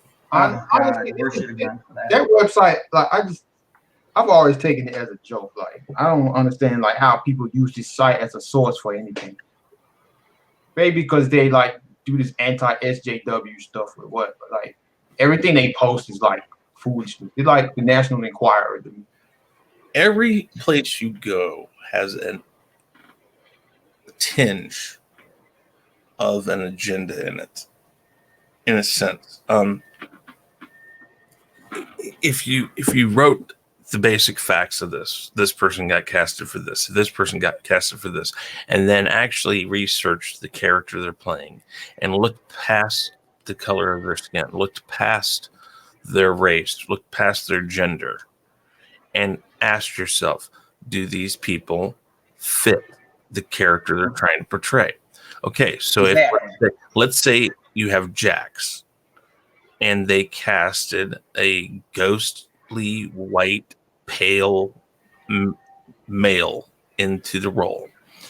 You're going to first say, well, wait a minute, that doesn't fit the character, and it's because of his race, but it's also because all we're asking is cast to the character they're supposed to be playing. I don't want Thor being a female.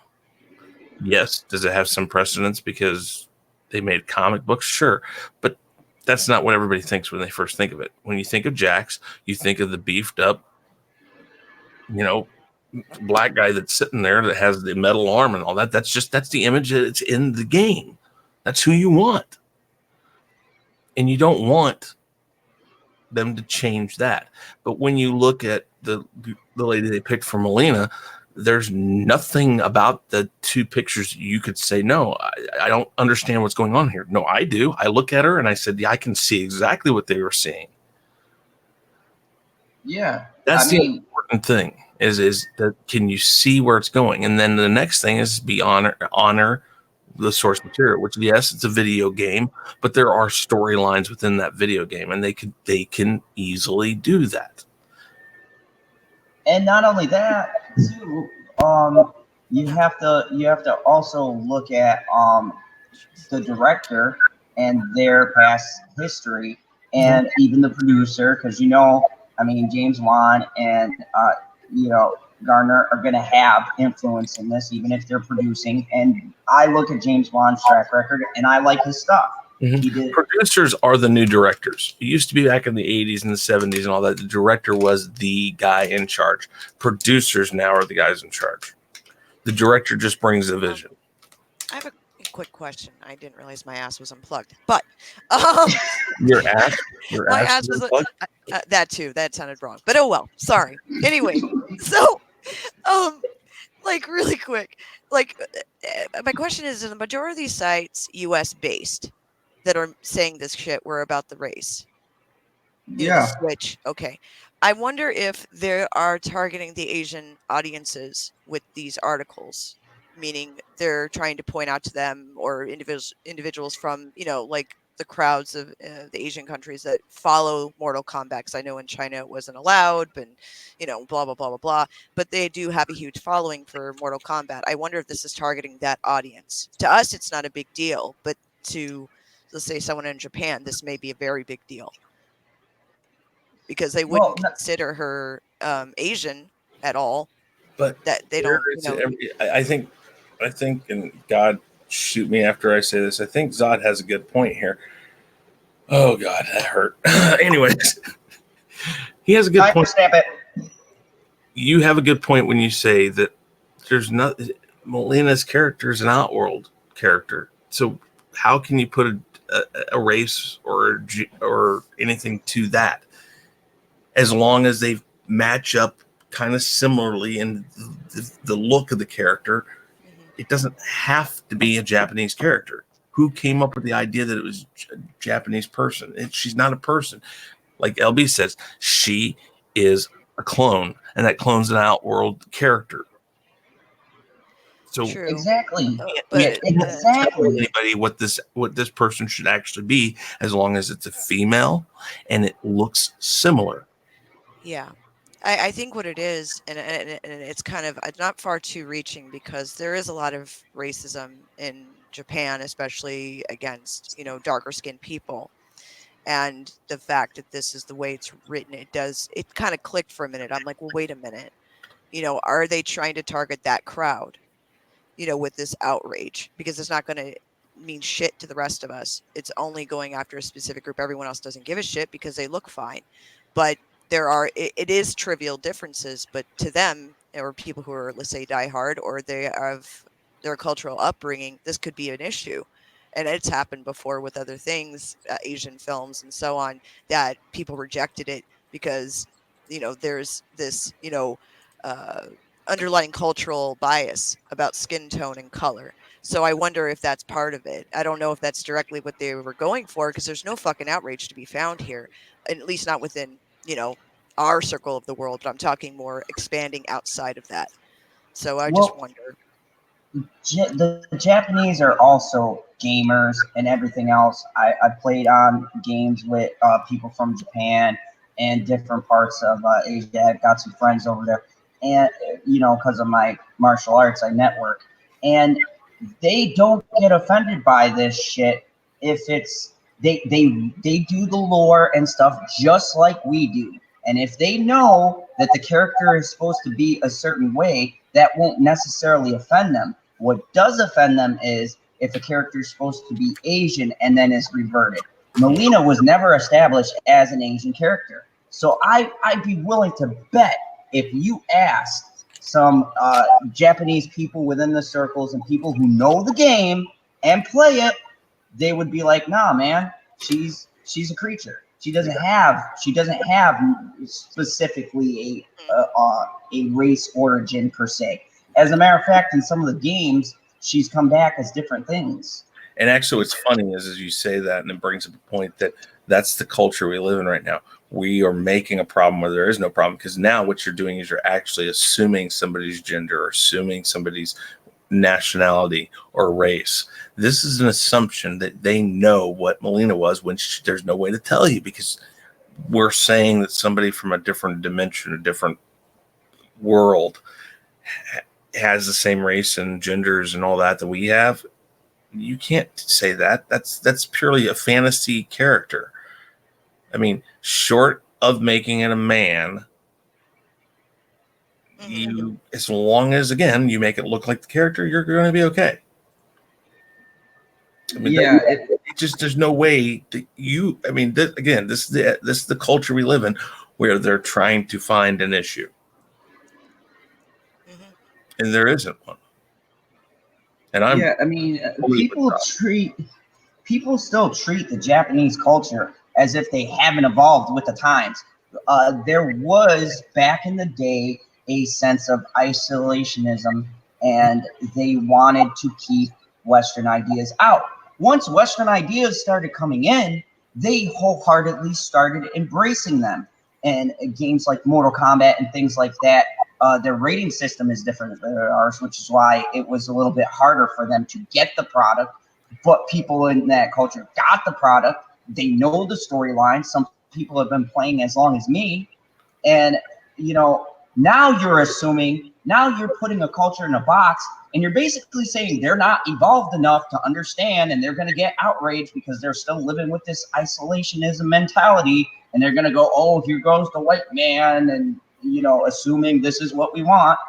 That's also stupid too. That's also a form of racism. You are assuming that this race is so behind the times that they can't understand this, or that they don't understand the plots or the stories or what's going on.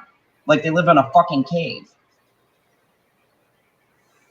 I mean, that within itself is a form of racism. Well, thinking that they couldn't articulate if they don't like it themselves. I mean, have we heard anything from a Japanese paper, from a Japanese YouTuber, where they're like, oh, I can't stand that they're doing this?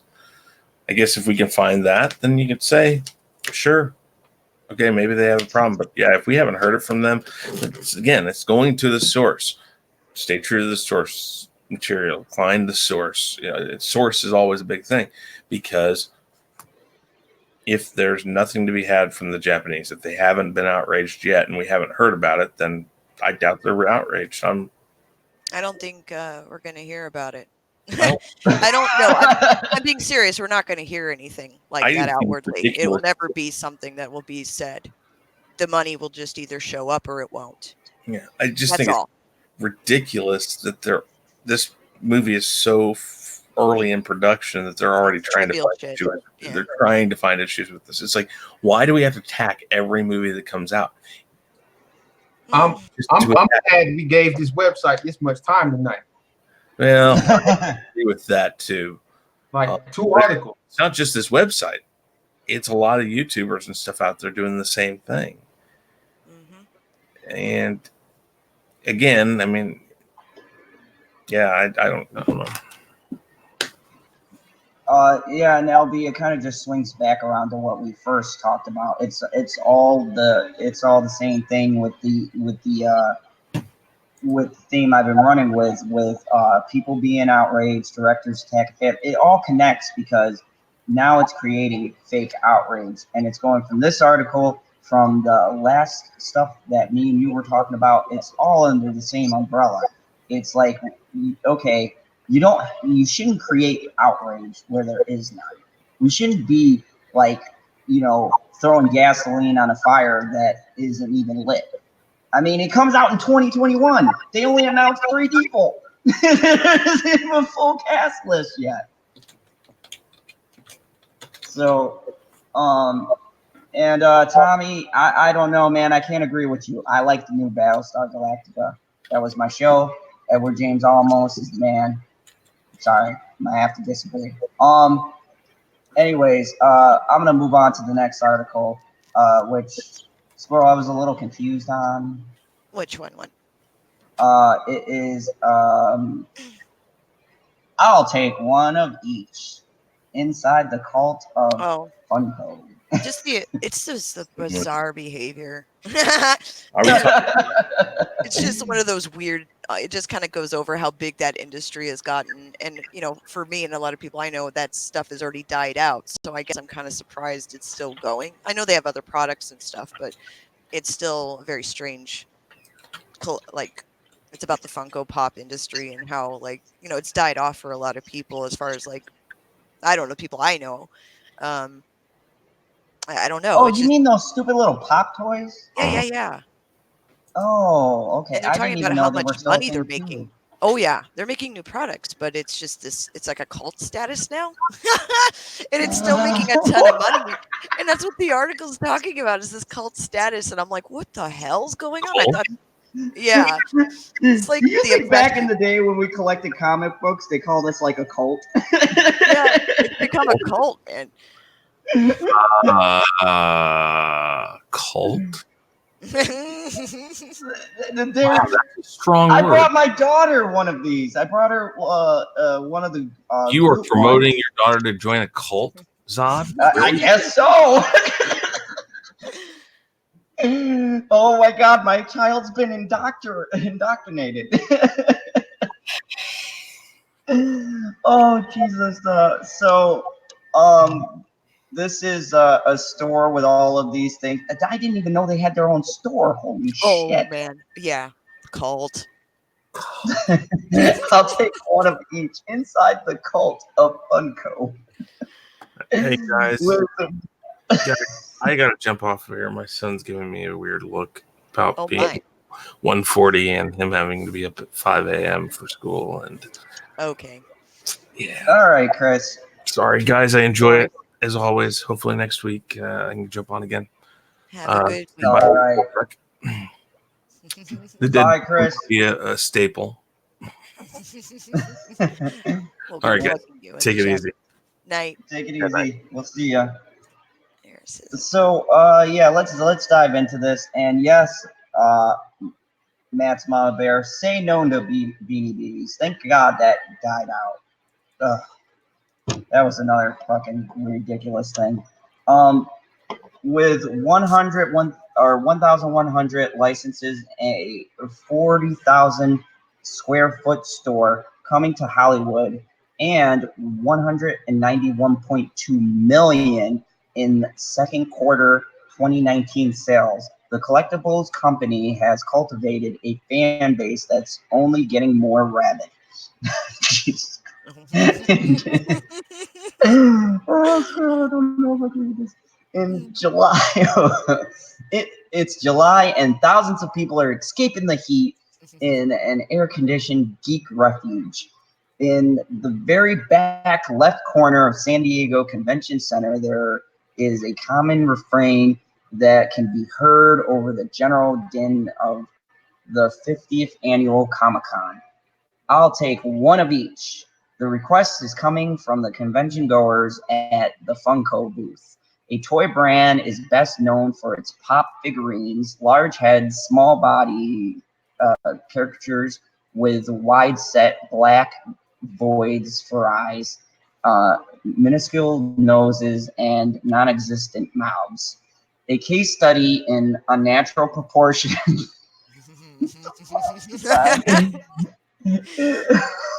The fact that yeah, there's so much here. Someone did a fucking case study. Oh my God. And the proportions, the pop design is instantly recognizable and inexplicably adorable. That can be debated. I thought it was fucking weird. I was like, what the hell is this? It looks like Deadpool, but it's not. To ensure that order is maintained and cashiers, the majority of whom are just Funko fans that volunteer after years at a booth. Fuck that. I don't care how much I'm a fan. I don't care if I'm a comic book fan. If I'm working a booth at a busy place, you're paying me for that. You know how crazy those Comic Cons get? Oh God, yeah.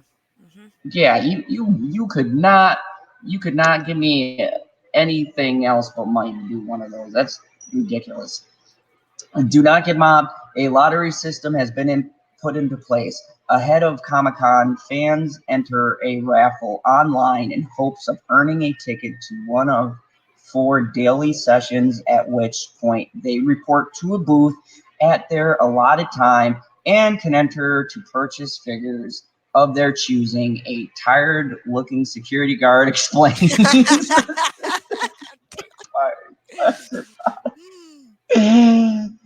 At a pace of about every 5 minutes, each pop figurine sells for $15. So let me put this in perspective. They're saying you don't even get to buy it, so you're paying money for this, but you're entering a lottery to stand in a line to buy a retarded looking figurine.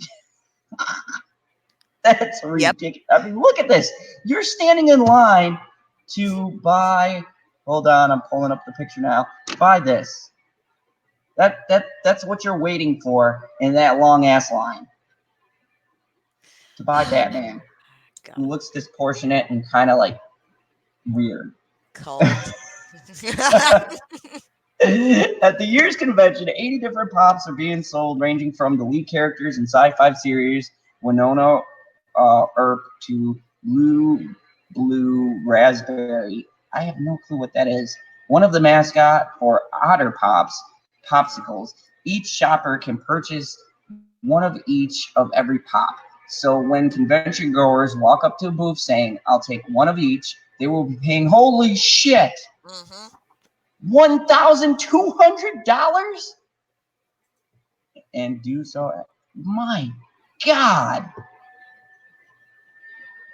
By the cashier's reckoning, the most popular pop at this year's Comic-Con is the Red Sith Trooper, a new character from Lucasfilm that could be seen for brief seconds in the trailer of Star Wars Rise of Skywalker. The specific pop will be available in masses when it is released in stores close to the movie's December release date, but Comic-Con would be the first of the first times that fans could get their hands on it.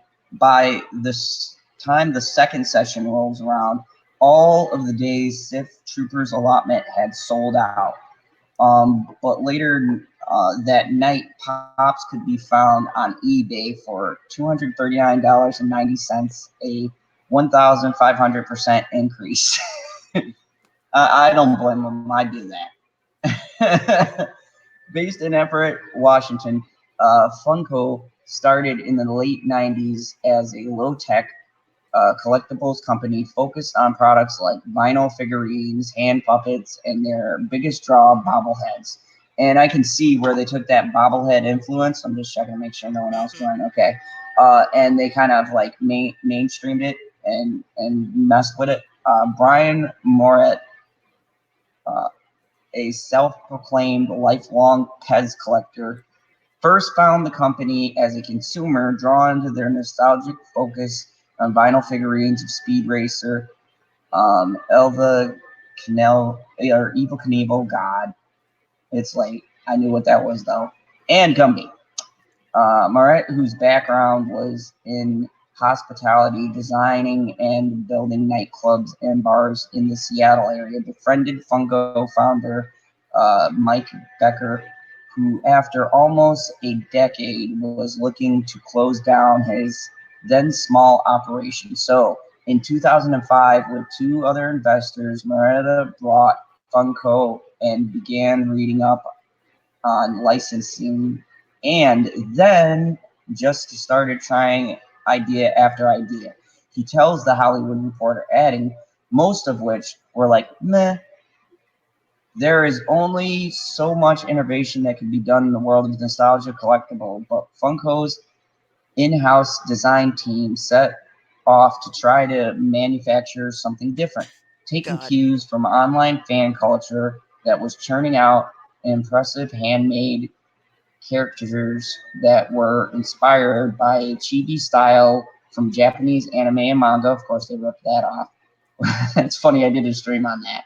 What they landed on was the initial iteration of Pops. Warner Brothers was the first major entertainment company to approach Funko. It already had a global licensing contract with Mattel, as Funko would have very limited parameters under which to design Warner Brothers consumer product.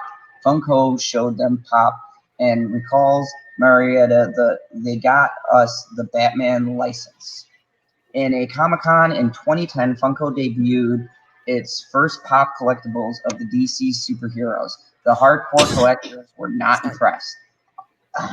Our fan base hated it. Everyone who collected Funko products hated it, said Marietta, of their usual bobblehead-loving buyers, the vast majority of which were men. But the debut wasn't a total flop. I remember just girls after girls coming into the booths, says the CEO. We never had anything like it. Oh, Benjamin God. Belfer, Funko's VP Creative, was working as the director of consumer products at Pixar Animation when he first came across pop figurines. They were using components that have been around for a while. The 50 by 50 body type ratio, simple black eyes, it's animation. It goes back to the core of what cartooning is, he explains, of the figure's appeal. After the 2010 Comic Con and positive launch of the 2011 American International Toy Fair, Marriott recalls, I'm going to get every damn license I can and make this format for collecting.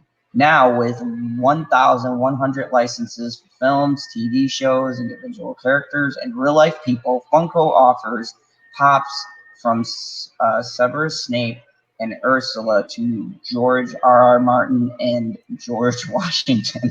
Oh, I want a George R.R. Martin Funko so he can scowl at season 8 of Game of Thrones. Tiny bear. We'll be talking about that too as soon as PD gets his ass in here. Tiny variations, or wait, yeah, tiny variations of the same characters can lead to big success. There are upwards of 12 pop versions of Luke Skywalker, and there is no such thing as too niche. There are pops of the Big Bang Theory characters dressed as DC superheroes that are callbacks to a single episode in season 4. I remember that episodes. Brands like Star Wars superheroes, Fortnite, and Stranger Things fit squarely within the Funko wheelhouse in that they are already a rabid fan base. But Funko also noticed a market for collectibles for underserved fandoms. We did Bob Ross. Yep. And Mr. Rogers. I thought we sold 20,000 units. We sold 500,000 units of Bob Ross. The first 30 years. Jesus, Funko likes to find itself ahead of the curve, searching in fan forums for what consumers are going to be wanting. While the next Comic-Con, the Funko team is already pursuing licenses for Netflix series The Witcher, which received an overwhelming positive response in Hall H. Its average turnaround on new pop figures is 120 days, but it can be done in a pinch in 90 if a series, a movie, or person it didn't have on the radar really well pops. The pun. Funko Pops are not quite toys, but not high-end collectible figures either. Their target shoppers skew far older, between 18 and 35, than those of Hasbro and Mattel. Moreover, those toy brands generated their own intellectual properties like Mr. Potato Head, G.I. Joe, and Barbie, whereas Funko is not in business of creating pop culture, but honoring it in an ever-expanding entertainment landscape. Funko feeds massive amounts of existing IP through a uniform lens. Somehow, someway, Belch from Golden Girls can live in the same world as Boba Fett and as George Costanza and as Ariel, says him. You can have all these unique things and put them on the shelf somehow. They all work together. In the ballroom at Manchester Grand, I was doing so well. Grand Hyatt. There we go. In San Diego, Funko is holding its annual Fun Days event, a fan celebration of all things Funko. It is packed with approximately 1,000 Funko loyalists. Jesus Christ. Fanatics for the uninitiated, who will pay $150, as well as consumer product teams from the likes of Netflix and representatives from retailers. This year's theme is Freaky Tiki Fun Days. So fanatics and execs, much as tiki chicken skewers and pulled pork sliders, while a ukulele playing music duo crones in the background. Upon entrance, fanatics will get a box of fun, a surprise pack of 3 Funko figurines made specifically for the 2019 Fun Days, as well as an ungodly large tote bag. The ballroom has a giant tiki head at one end with a catwalk uh, protruding from its mouth that leads to the center stage. On the surrounding table are leads and inflatable noisemakers, as well as 5-step detailed direction about prize distribution. Holy shit. The choreographed shows include several acts from Polynesian dancers and vocalists. Toward the beginning of the evening, Mark Hamill makes an appearance, and a noise emitted from the crowd from noisemakers is both awe and fear-inspiring. The Star Wars actor is there to unveil a pop of himself, not as Luke Skywalker, but as a goatee, other T-shirt wearing Mark Hamill, the actor.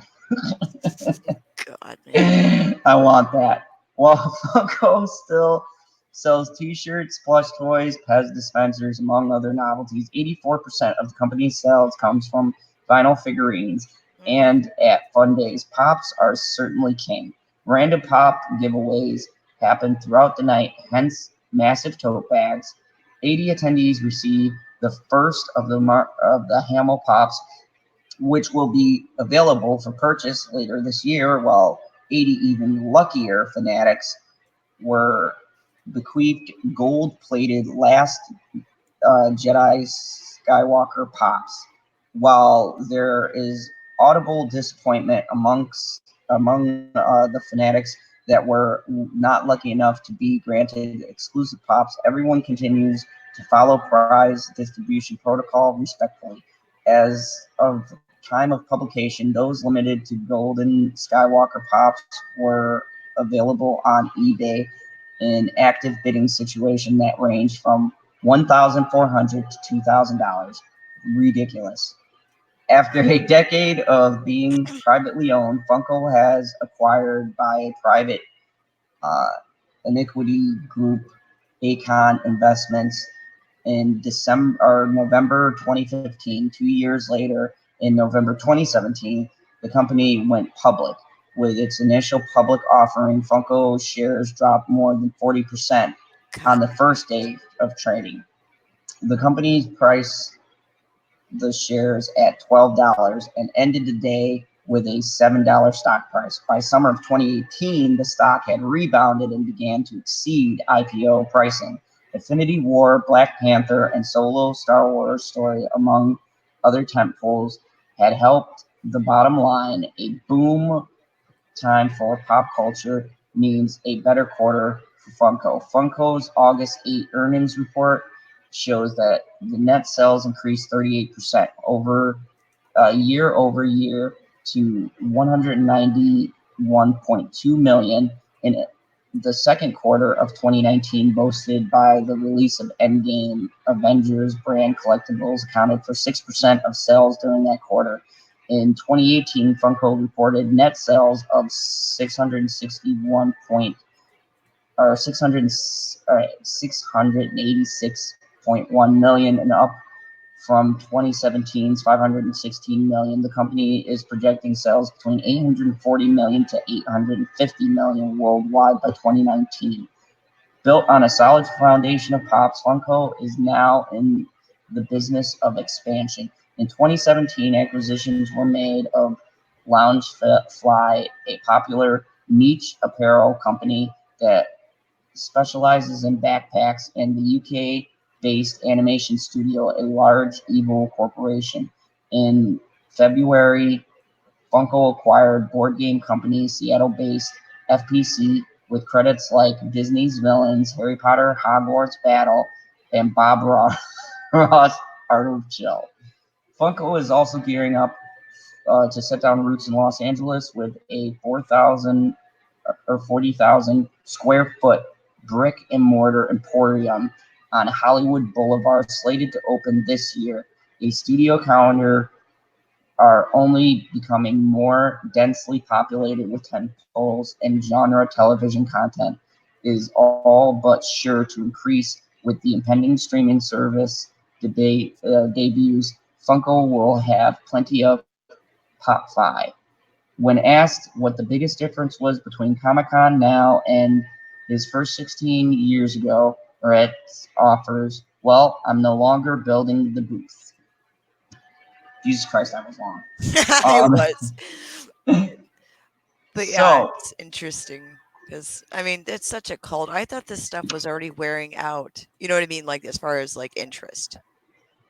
I just assumed it was. I mean, I still see products in stores, and now they're selling a lot of this crap at Target. But I noticed that places like Walmart are starting to get rid of the pops in their stores.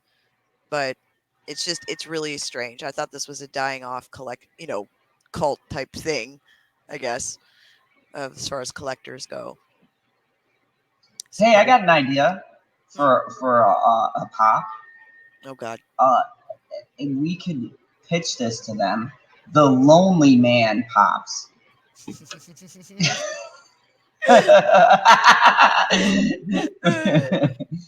have like the LB line. Have a lonely man sitting on a bench eating ice cream. I think that'd be a bestseller right there. And then you could have like the ice cream like half like falling on the ground and him sad. And he gives a sad face. The lonely. It'll be a special variant, you know.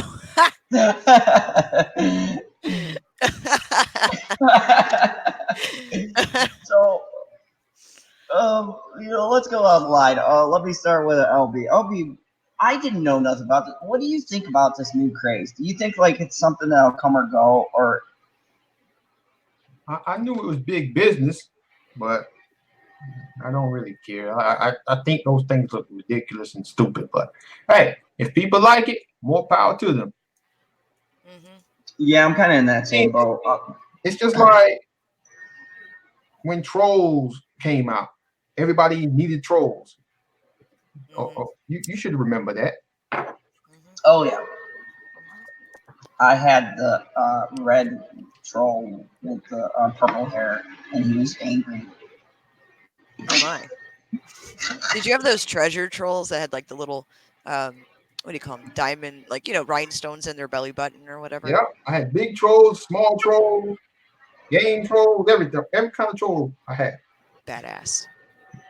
Yeah, thank God you said you did, because I didn't want to get too excited before I said that, and then y'all were like staring at me like, "What is wrong with this guy?" Yeah, I did too, man. I was so excited.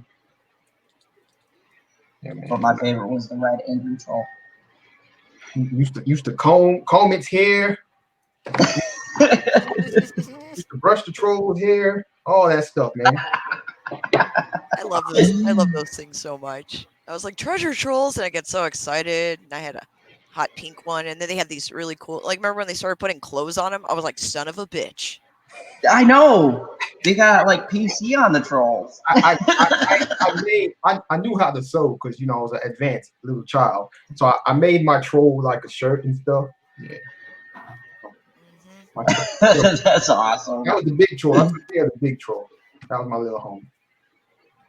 Man, those things so much. And then remember those giant dolls they had, or like they were like the size of a Cabbage Patch, technically, but they were like dolls, and they were a little creepier. I was like, I like the regular ones, but I had one of those. I don't know, so I got it as a gift for Christmas, and I was like, that's fine. It was creepy, but it was cute. If they brought those back, dude, I'm on board. I'm stupid, but I would do that. I would be that full. I'd be like, oh, trolls. we would have a troll stream where we just show off. Have LB in the corner just brushing a troll's hair. No, but and Matt, I'll pose the same question. LB brought up good points, like trolls were a fad and things like that. but this seems to have some longevity. Do you think this is something that's going to be around for a couple of years, or it's going to be one of those things that it just dies out? I think it's one of those things. Like I think this part of, as far as the little cartoony figures with the black eyes, eyes of a doll, lifeless eyes. Sorry, someone said Jaws diorama, and I thought Jaws. And we're quoting crap. Anyway, so I think that the cartoony ones are going to go away. With the big eyes, I think they're going to have to move on to something else and rebrand themselves a little bit to other collectible items or expand to something broader. Because I don't know, I've noticed that the quality of detail on the pops, let's say now, are very different than they used to be. But yeah, I would say it's better. But it's, I don't know. It's in the end, it's still the same look. You know, you can always tell it's a Funko. I get what they're trying to do with it, but I think they got to go in another direction. The pop thing, I have noticed, like there's only so much shit you can replicate, and they've been like really pushing it with the different lines that they've had. Like, I don't want shit from Dawson's Creek or any of that shit. I was like, what the fuck? I'm like, I don't give a damn. But they were making a Oh, lot of. Squirrel, I'm sorry. I want a Pacey pop. Pacey? I want get a out. pop of Pacey. You get out right now. Hey, that was my show. I have that soundtrack. I would be sitting in my car on a hard day's work and be like, I don't want to wait for our lives to be over. You get out. You get out with that crap. One Tree Hill crazy shit. But anyway. Yeah, get out of here. Oh God. It's the owl. He's angry. Continue. And in chat, Curtis wanted to know if you still got it, LB. I mean, do you still have your trolls or any of your trolls? He's lying. It's behind the stand somewhere. Look in the YouTube comments. That's it. Now, if they started selling trolls in a store, would you buy trolls? I think they're still around. Really? I've just, I don't know. They had some different ones that they tried to release, but I don't know if it's this. They didn't look the same as some that I've seen, but like it wasn't like 100% reminiscent. But if they really started to offer like all the same, like more of an expanded line like they used to of different trolls, would you buy one? I don't know. I'm kind of old for that. You think you I are? don't know. But what if they come in like little like football jerseys and and you're like, oh, it's my team, and you see it and you don't do anything, but it's cute. What if they have a Florida man troll? Yeah. If they had a Florida man troll, I don't even want to know what would have happened to that troll. After I buy it. Something would happen that I can't even think of right You now. bring it in your house and all kinds of crazy shit starts happening. Oh, With the would you buy them? Zod, would you buy trolls if you saw them in a store? Like, I mean, I'm surprised you would have to ask me in a fucking heartbeat. See? I'd do a stream where I'd have my camera on. And hold on a second, because I'm gonna put my camera on so I can illustrate. Where I would put it like right here on the desk, and then I would tilt my camera down and be like, "This is the troll stream. Welcome everybody. Today we're gonna see all of the trolls are collected." It'll be about like 15 dislikes. Your daughter would be like, "Dad, we got to talk about this addiction." I'd be like, honey, I could quit at any time. This isn't a problem, okay? You're like, I love these trolls. Why don't they love me? You can do some clever things, like, right? You can have a segment where you could be like, Ryan Johnson is trolling people, right? Oh God. Oh my God. Dude, I'd have so much fun. I would have so much fun with that. I'm not gonna lie. Now I'm gonna start looking for trolls. Yep. Yeah, if y'all want to see me do a live troll stream, go ahead and put a little emoji in the chat. I don't know if they have troll emojis, but something troll-like. Troll-like. And I'll bring you guys a live troll stream. There'll be troll puns. I gotta invite Stig for that. Oh my god. Oh my goodness, that's Mama Bear in chat put LOL. I'd buy one and put it in the mouth of an alligator toy. Send it to LB as a Florida troll.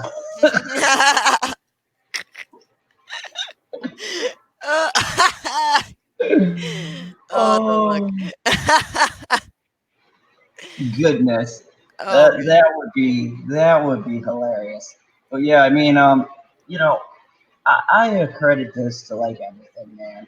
It's a fad, and everyone on this panel knows. We've seen them come and go. We've seen the hacky sacks and being bad babies, and all this shit that one day catches on for no godly reason, and it just goes crazy, and then eventually dies out. So, I mean, it'll be interesting to see. I think the main thing is that they need to evolve. A lot of these companies died out because they banked on this one hot thing, and then after it fizzled, they had nothing to back it up. Yep. This company seems to be expanding in other things. I think that's a smart move. Yeah, they're definitely trying to do that. I mean, as long as they can get out of this, honestly, the pop part, then kind of expand it and then lessen the amount of pops that they're making. Right now it just feels like it's just so heavily saturated, and they've done just about everything. They'll prove us wrong, of course, by doing more. Well, here's the thing that Marletta, Oh the dude my. made a good point. They have targeted a very wide market. They went for entertainment and pop culture, pun intended. And pop culture has new stuff coming out all the time. They did get into an interesting market where really there is endless things that they can make into these figurines. I mean, there's no shortage of new shows, new trends, new different things that are catching on. So, I mean, in theory, they could stay with the pop theme for a long time. But like you said, Squirrel, whether it's 5, 10, 11 years from now, eventually the fad will die out. And people will move on to the next big thing. That's just the way the world is. So, very interesting stuff. My next topic that I wanted to cover for tonight is one that I found hilarious. Brought to us in part by the good folks of Syfy. So Syfy has another thing they're launching to help make it big, like Jesus Christ, Sharknado. And I'm not gonna lie, I've seen every one of those. They just get more and more outlandish every time. And honestly, I watch it because it's an hour and a half and I can kill time. And I like seeing the has-beens with their roles. So they're coming out with Zombie Tidal Wave. Took social media by storm to fill the Sharknado void. The newest one, the newest sci-fi original movie is Zombie Tidal Wave from the guy who brought you Sharknado. So it's gonna be a riveting movie. After Sharknado and its 5 sequels, Jesus, it was easy to think that Iron Zuring had packed up his chainsaw and gone home. But not so fast. On Saturday night, Twitter braced as Zuring's return to sci-fi movie glory. His nemesis, zombies. Unlike the number of other movies depicting the lurching undead, they would arrive in a similar fashion.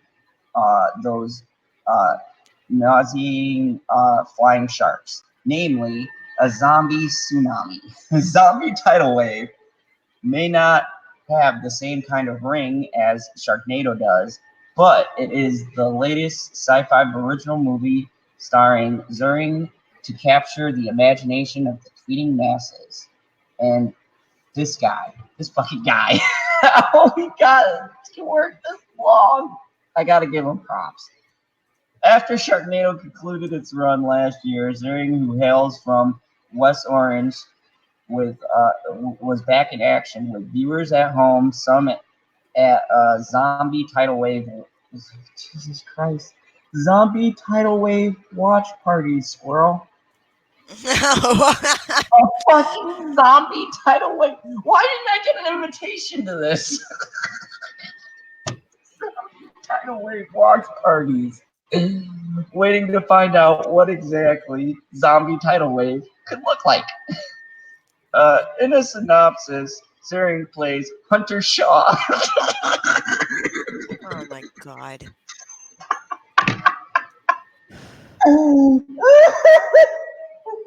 The most generic action hero name imaginable. Out of control. Oh, I'm sorry, I gotta gather my group. That just threw me for a loop. I haven't read this, so I had no clue the gold that would be in here. I just knew it'd be gold because he made Sharknado. Hunter Shaw, a rogue veteran sea captain, who finds out an undead outbreak is threatening to put the locals in danger.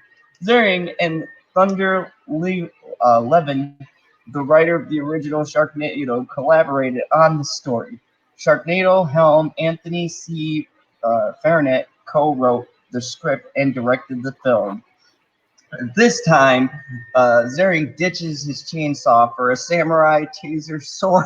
Oh my god, this is damn ridiculous.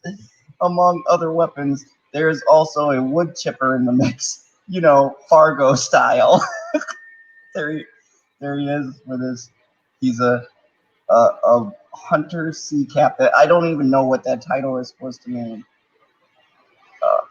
Hunter Shaw and zombie tidal wave. This time, the chainsaw isn't his weapon of choice. Keeping with Sharknado tradition, Twitter was awash in video clips posted by those watching the movie and gifs from the zombie-infested scenes. Here are some of the movie magic moments of Sharknado wave. Oh my god. Oh my god. Look at, they're so happy. Yeah. Oh my goodness. Here's a great sci-fi. Oh, look at that. And look at that stellar acting. You can tell already. This is gonna be. I'm calling Emmys this year. By land, by sea, a zombie invasion is a zombie invasion. Look at that. Someone actually took the time to film it. Look at that. The zombies are coming in. Oh, he's in danger. And we're in danger. Look at his overacting. I just love how he overly animated. Oh, damn. Overly animated. Like, oh my god, there's a tsunami, a zombie tsunami. Look at these guys. They all got a promising career ahead of them. There's a lot of sci-fi originals in there. Oh, good God. Oh man. The acting is just top notch. I don't even look at the wave. It even was just. Oh my god. Oh my god. That is.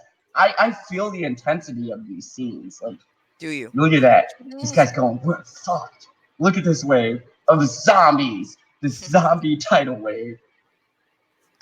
Look at how he delivers his lines. He's so excited. He's so over the top. Like, to a ridiculous layer. He's like, it's a zombie tidal wave. He's like, back away. This is gonna get ugly. Back to the question though. If it's a zombie tsunami, why didn't they just call it zombie tsunami?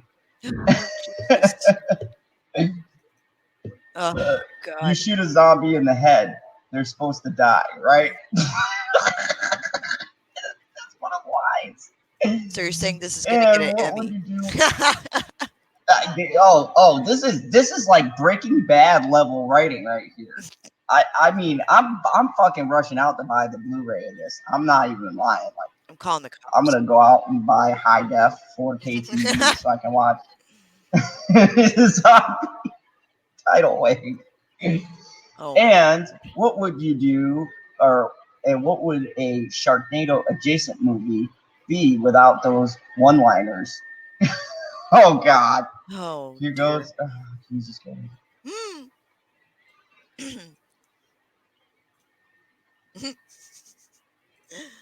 He's saying, "Look, dead ahead." Oh God.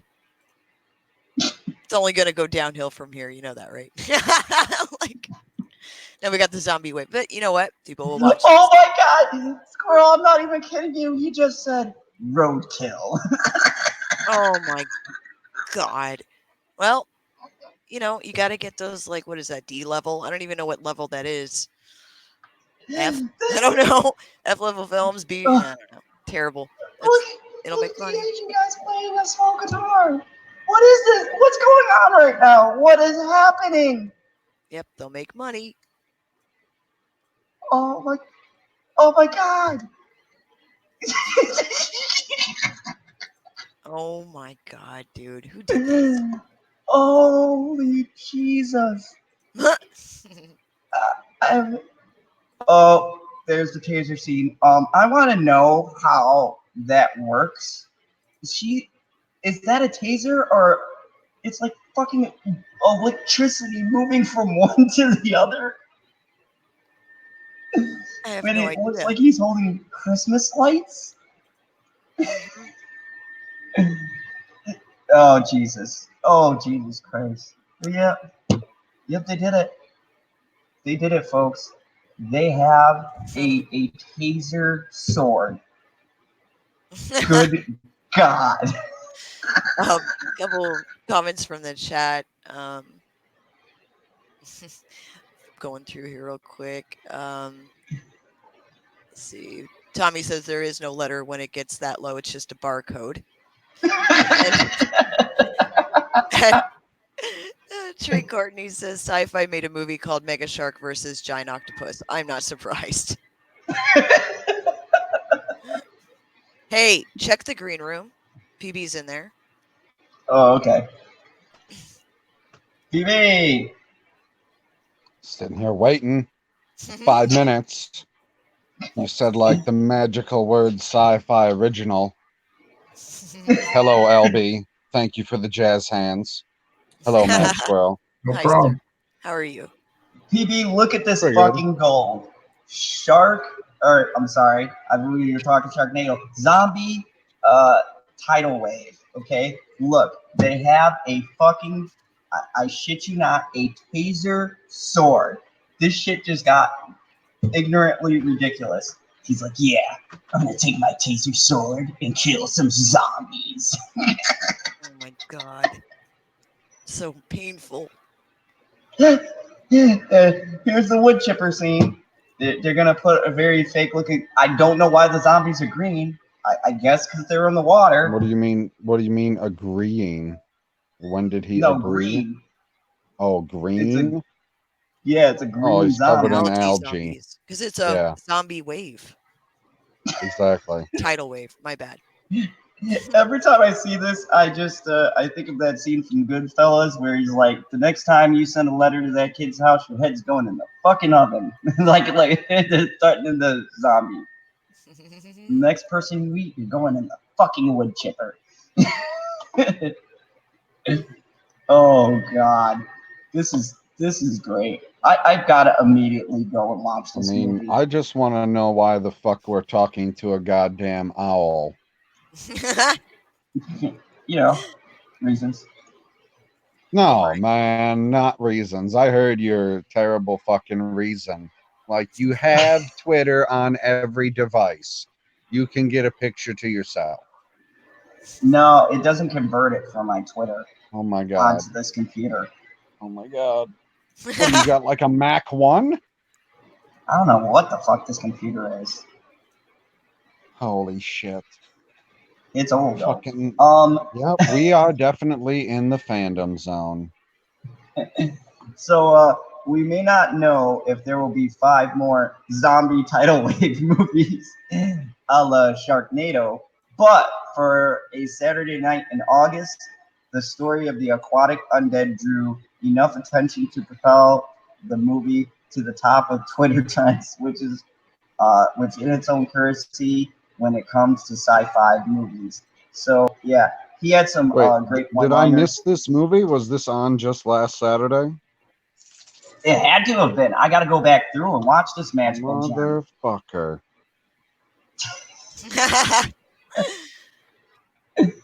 Like, and he had the same great one-liners that we've heard before, PD. He runs over a zombie and he looks at his friend and he goes, "Roadkill." Christ. You know it's bad when. Oh. Oh my god. Yeah. And what was his fucking name? I was cracking up. It was so funny. I can't think of it. It was Whose name?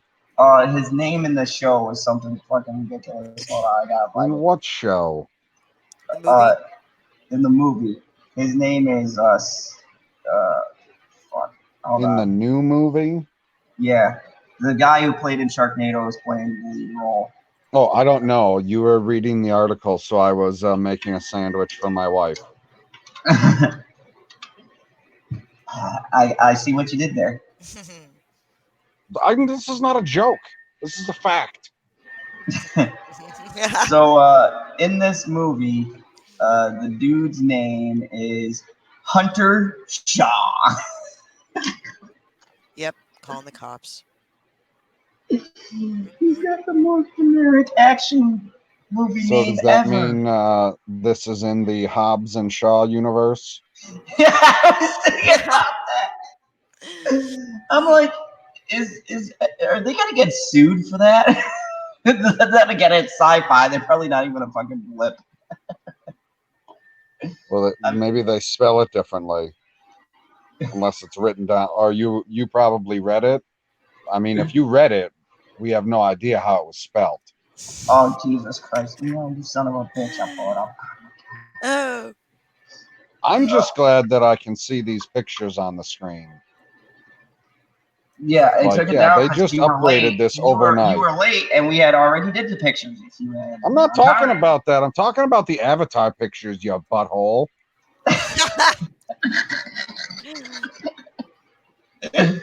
Okay, so I just had to throw that in anyways. So here we go. I'm gonna scroll down. Here we go. I shit you Wait, not. are His we name. looking at it again? Yeah, his name is Hunter Shaw, a rogue veteran sea captain. Oh my god. I mean, I was watching whatever show, so I just had you in one ear, and I just heard that Zod was kind of broken because he couldn't stop laughing, and LB was shaking his head per usual, staring at the screen as a lonely sheriff does. Right. Jesus. So LB, do you think this is gonna win an Emmy? Holy fucking shit.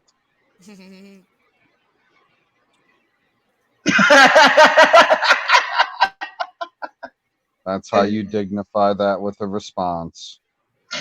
He muted himself and gave the look.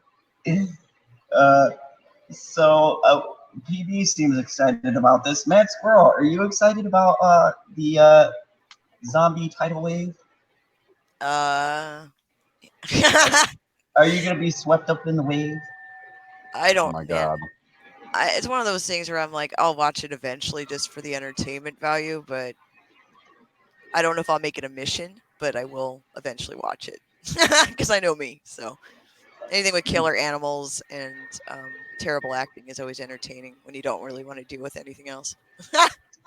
Totally. PB, I don't know if you do the same thing, but what I used to do with my ex would be I would watch these ridiculous sci-fi movies like late at night, because if you like watch sci-fi at about midnight, or 1 o'clock, they start playing those sci-fi original movies all night. And we would sit there and mock the movie together. It was fun. I know. Right now, Six-Headed Shark Attack is on. Oh yeah, I heard that was. Didn't that win a couple of awards? Do the physics on that one.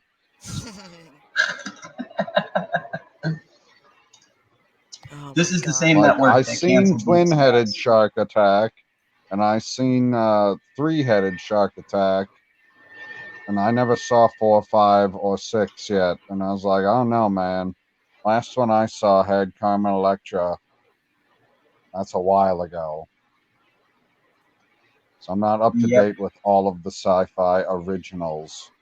But yeah, I do like to watch them occasionally when I turn my brain completely off and need to see some terrible CGI. It's true.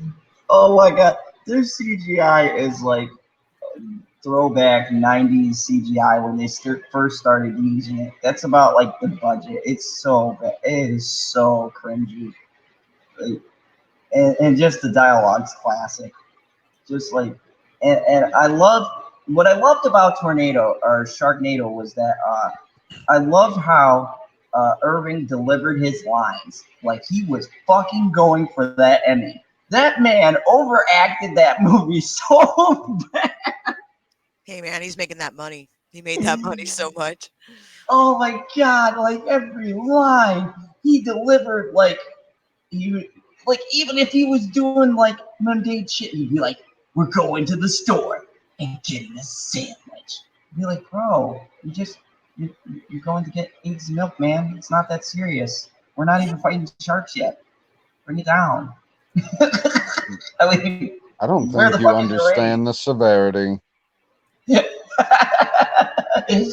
I mean, Sandwiches are serious business. Have you never seen a Subway commercial? Oh yeah. Exactly.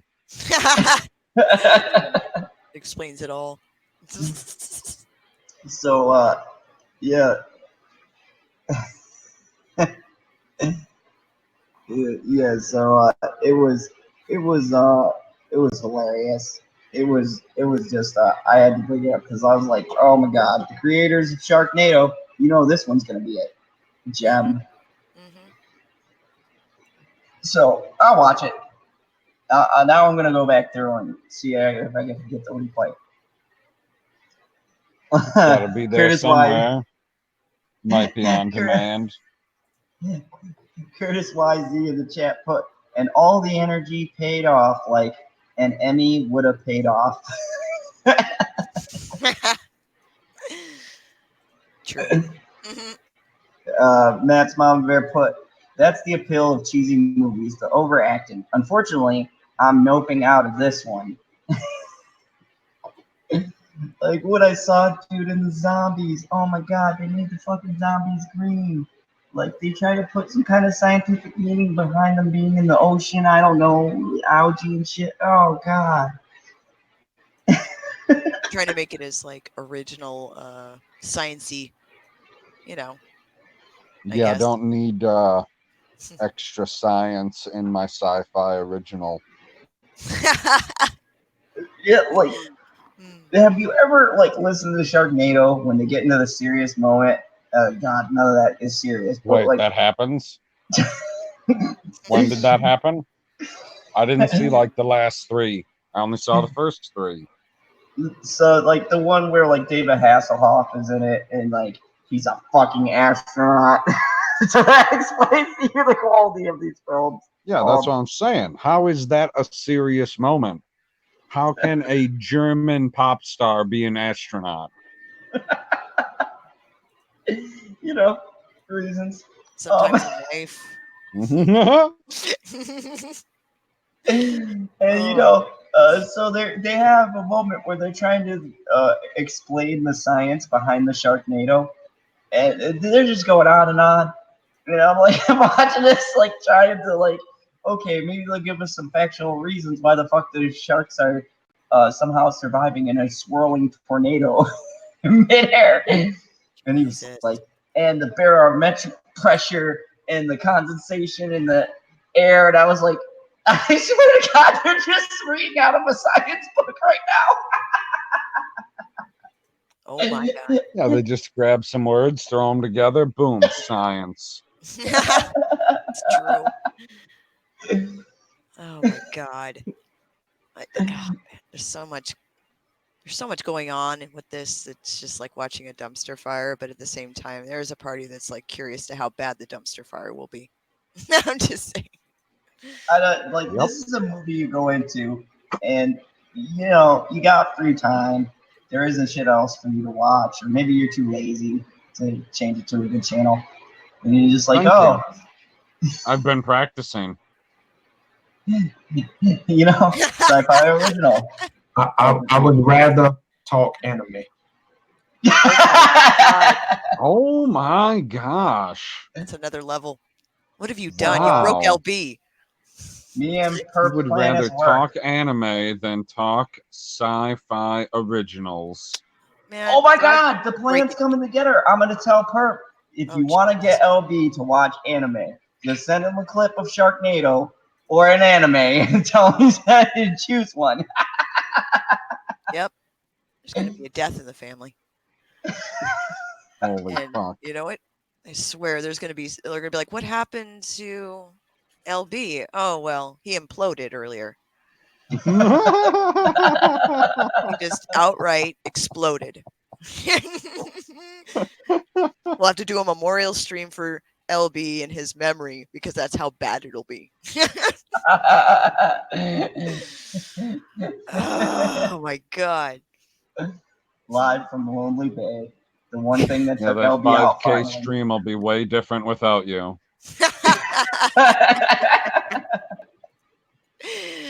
Oh no. Oh Jesus. Yeah, so let's get on to relevant news. This was just a detour, you know. I like to throw some wacky shit in here. And what's Relevant wackier? news, like I was told that we were gonna talk Game of Thrones. Yep, I waited. So You waited for what? You waited for you. Chris to leave? Well, yeah, that too, but you. Oh my. No, I was glad to have Chris on for that Mortal Kombat talk, man. We had some pretty good talk about that. I liked it. That was good. But George R.R. Martin says Game of Thrones show ending is freeing, won't affect Winds of Winter. The very thing that should have sped me up actually slowed me down. Well, hold on before you dive too deep into this. I have never seen a book ever affect the wind in Wisconsin. Oh Jesus! It's getting chilly out, man. Dude, I was terrified. I was driving down the road yesterday, and one of the leaves on one of the trees was colored. Oh. And I was like, motherfucker, it ain't even September. Oh, don't be Okay, scaring me like that, proceed. man. Winter is coming. Fuck. Oh Jesus. Oh God. In an interview with Observer via The Guardian, Game of Thrones author George R.R. Martin describes the end of the show as freeing and insisted that the controversy over the show's ending, which many critics deemed lackluster, wouldn't impact how he tackled writing Winds of Winter and other Song of Fire books. It doesn't change anything at all. You can't please everybody, so you've got to please yourself, Martin told The Observer. Game of Thrones' 8th season was criticized for both its unusual short length and how that quickened the pace, seemingly fumbled up character motivations that have been boiling for the prior 7 seasons. Ironically, while the show was blitzing through characters' arcs and plot threads, RRM says it was a key source of why he's been taking so long to finish Winds of Winter. And I'm going to stop right here. Bullshit. Yeah, you pronounced it wrong. It's Grum. Grum. I'm going to stop right here. Okay. Motherfucker, we've been waiting for this book for fucking forever. Okay. I refuse to believe this bullshit that, oh, the show was slowing me down. He hasn't been involved in the show for the past 5 fucking seasons. Oh my. How is he being slowed down by the show? Hey man, he's got a tan by the pool and tweet. Obviously, and Because of all of the show fans. He's gotta conversate with all of the fans from the show. And be like, yeah, books coming out. Checks in the mail. Don't worry about it. This fucker's gonna die before we get the last 2 fucking books. Works. Like a book coming out and a check being in the mail. That's not how it works. George gets the check because the book went out in the mail. Like if you pre-ordered, then your book shows up, then George gets his check. Like you bought the book already, Zod. You told me you did. You already pre-ordered that? Yep. Oh my. He pre-ordered the 7th one. Yep. This motherfucker has had it on pre-order on Amazon. Fucking George spent Zod's money already, and he's gonna freaking die. If this motherfucker dies before, then Squirrel, you're gonna be having multiple imploded streams because I'm not even gonna be able to rage on YouTube. My head's just gonna fucking explode. That day, my head is literally just gonna fucking done. Oh my god. Fucking multiple brain aneurysms. Oh my god. You're just gonna have like, that Jesus moment. Christ. And be like, oh look, it's a zombie tidal wave. It's odds. That's nice. They're gonna be like, how did he die? George R.R. Martin kicked the bucket before the final book, and he just had multiple aneurysms. All of a sudden he was just gone. I mean, 1 minute he was talking about his troll collection, and all of a sudden he got the news. He had his little troll man up. He said, hold on, I've got information about the new book, and bam, fell over. Fucking dead. Live stream still going with my troll by my face. Oh my god. I don't know what happened. Your mom's gonna be like, what happened? What did he do? He's gonna be like, and why the fuck was he by gay trolls?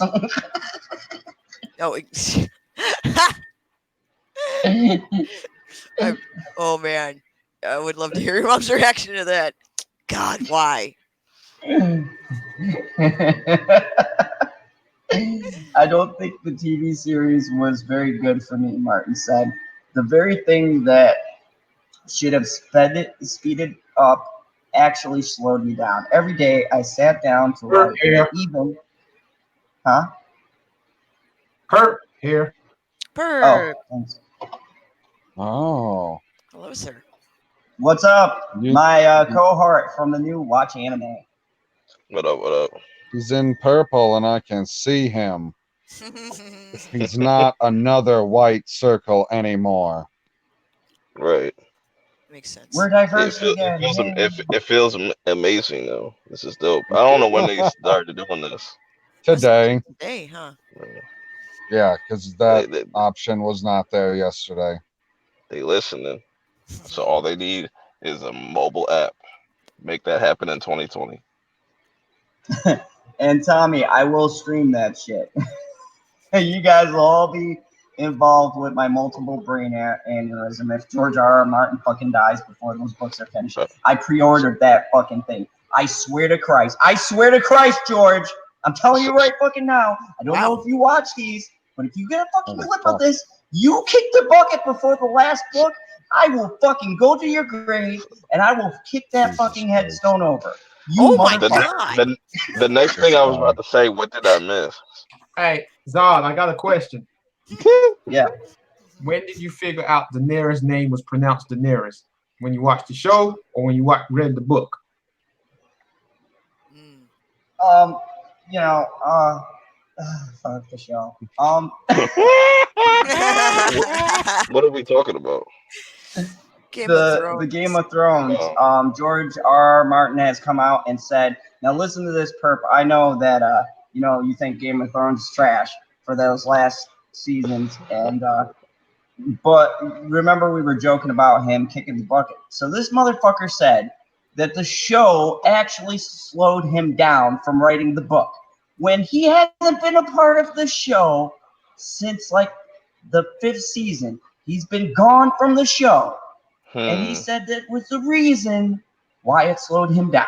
Look at Zod. Where did he go, Zod? It's not easy to write a book. Like, I know. Every book is going to take longer than the book before it. Man, You I think talked to Stig before about the books. You understand this. he's gonna release those books when he passes, He's not it's not coming out anytime soon. I feel like he's trolling his fans,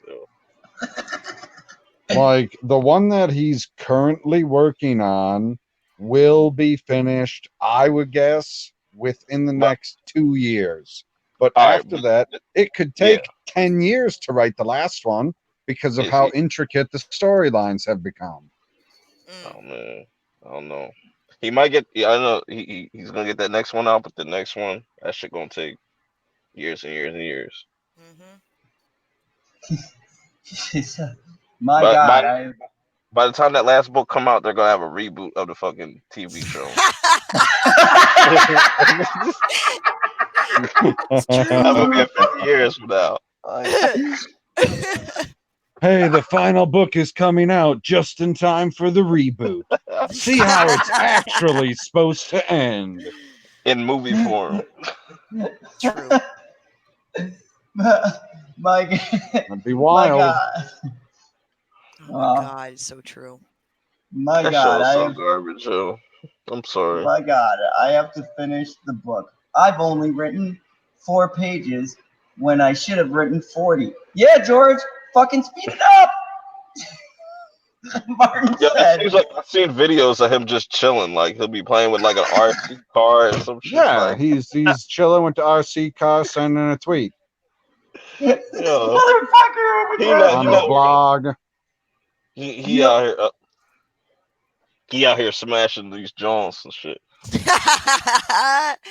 You motherfuckers are gonna make me after this stream look up videos of George R. Martin doing some stupid shit, and I'm gonna go on Twitter and I'm gonna find it and I'm gonna be like, "What the fuck are you doing?" Lock yourself in a room like fucking Stephen King and the rest of the other writers do, and fucking finish the book, man. God damn it. I don't think Stephen King. I don't know. He's got a lot of time. Stephen King has a cabin that he goes to, and he's got the same fucking typewriter he used as a kid, and he fucking sits down when he's gonna make a book, and he doesn't want to be fucking bothered. They can't reach him by phone. He turns all the shit off. Zod, you misunderstand. Stephen King works 28 hours a day. That's how he gets a book done so fast. That is true. Martin said that some fan theories regarding the show's ending and his planned book ending are right, that some are wrong, and the fans will only find out once he's written the final book. On a more personal note, Martin appeared to eliminate the fame the series had drawn to him. Now, 8 years after the premiere of the show, the quite thrill of Quiet. I said that. You said quite. I said quiet. Motherfucker. Thrill of entering a bookstore, seeing stolen from him.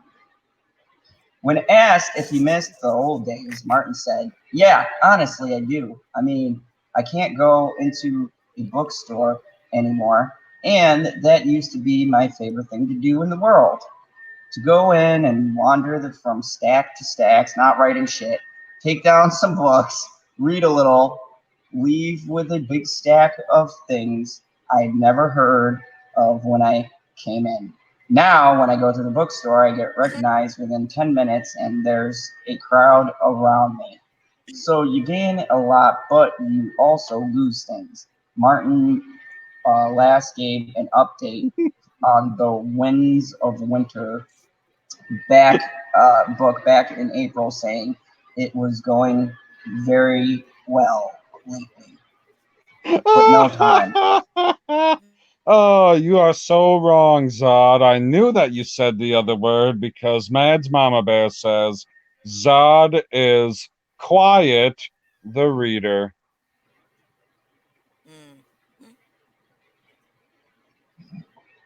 You son of a bitch.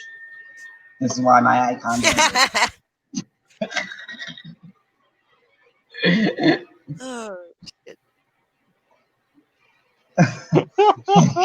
Curtis YZ says, I'm going to quite while I'm ahead. Oh my God. No, no, no. It says I'm going to quiet while I'm ahead and stay quiet. You putz. It's backwards. You got to read it backwards. Yeah, Tommy, the aneurysm may be beginning right now. But yeah, so I can see your left eye twitching. Not you, LB, Zod. You know, LB is framed very nice on the screen right now. He is. He looks distinguished as a Sheriff Lonely. And you notice he's keeping order between all the icons. He's separating the owl from the squirrel. He's making sure Perp doesn't talk anime. And you know, and it looks like maybe he's being impaled by your lightsaber.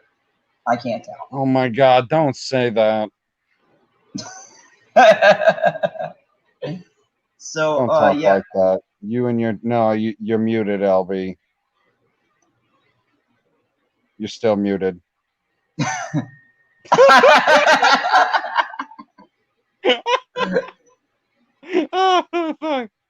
Oh shit. Oh God. Oh. So let me just go down the line here. Sheriff Lonely, do you think that the television show affected I know, I saw the look, but I'm still going for it.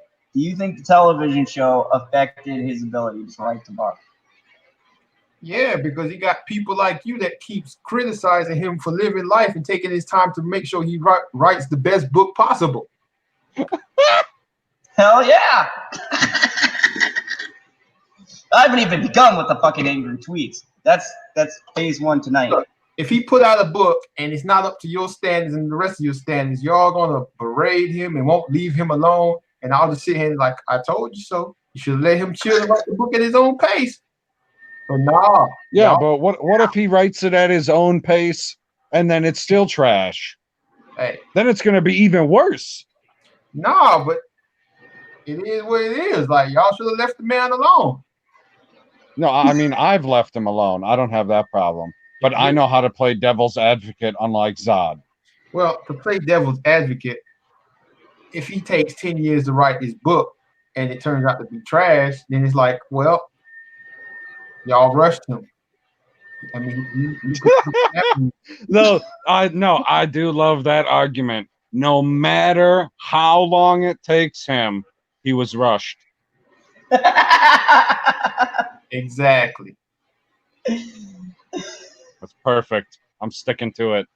Be like, no, man, you guys, you made the TV show way too fast. You were supposed to extend it. It was supposed to go more seasons. The books weren't finished. You had more stuff that you could have gotten to in the books. You could have extended those seasons 3, 4, 5, 6. You could have spread those out. We would have not gotten to the material that was in seasons like 5, 6, 7, 8, we wouldn't even be there yet. And I would have had time to write this book. And you'd be like, oh, this show is excellent. It's going to tide this over until this book comes out. You've won me over, LB.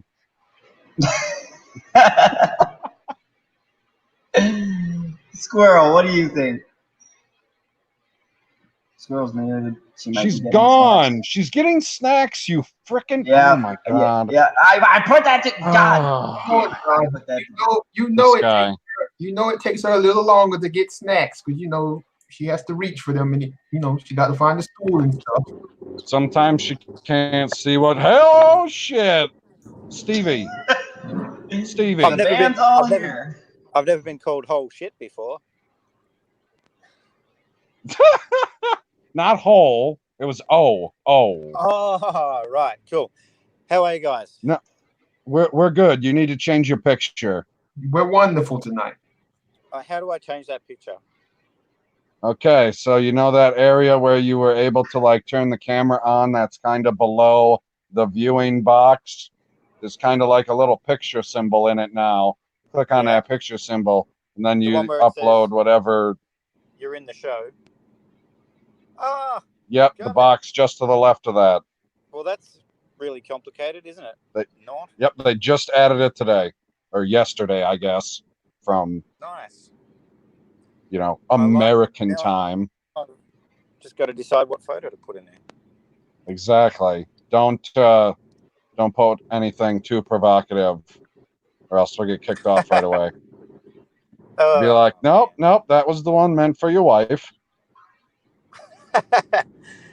Whoops. Because we know what she sounds like when she gets on the stream. Oh, yeah. Nobody wants to hear that again.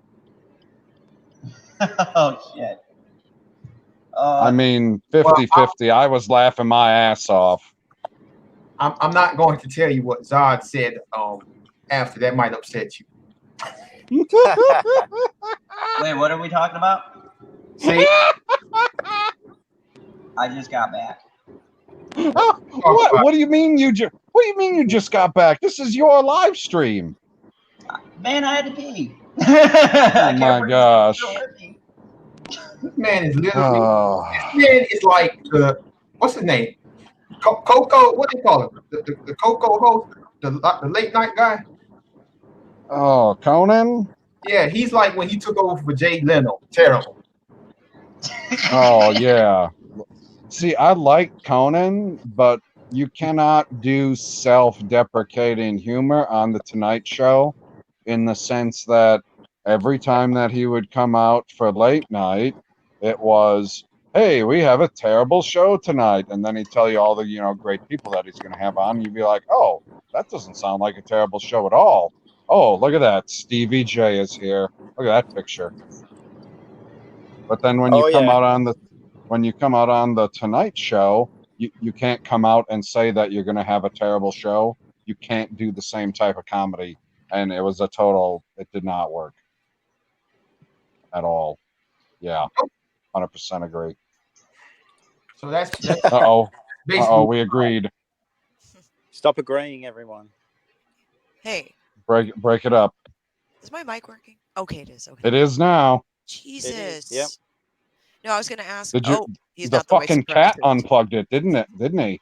That son of a bitch. Yeah, I was moving stuff around. I had to put the cooling pad on the laptop. I'm running. We thought that you had just gone for snacks.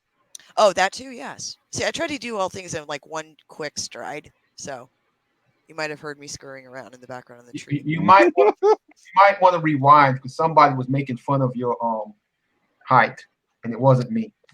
Motherfucker. Do you know what LB did? Okay, I'm glad you can say it, because I was thinking of saying it and I was like, no, I'm not gonna bring it up. No, you wanted to though. Yep. I did want to.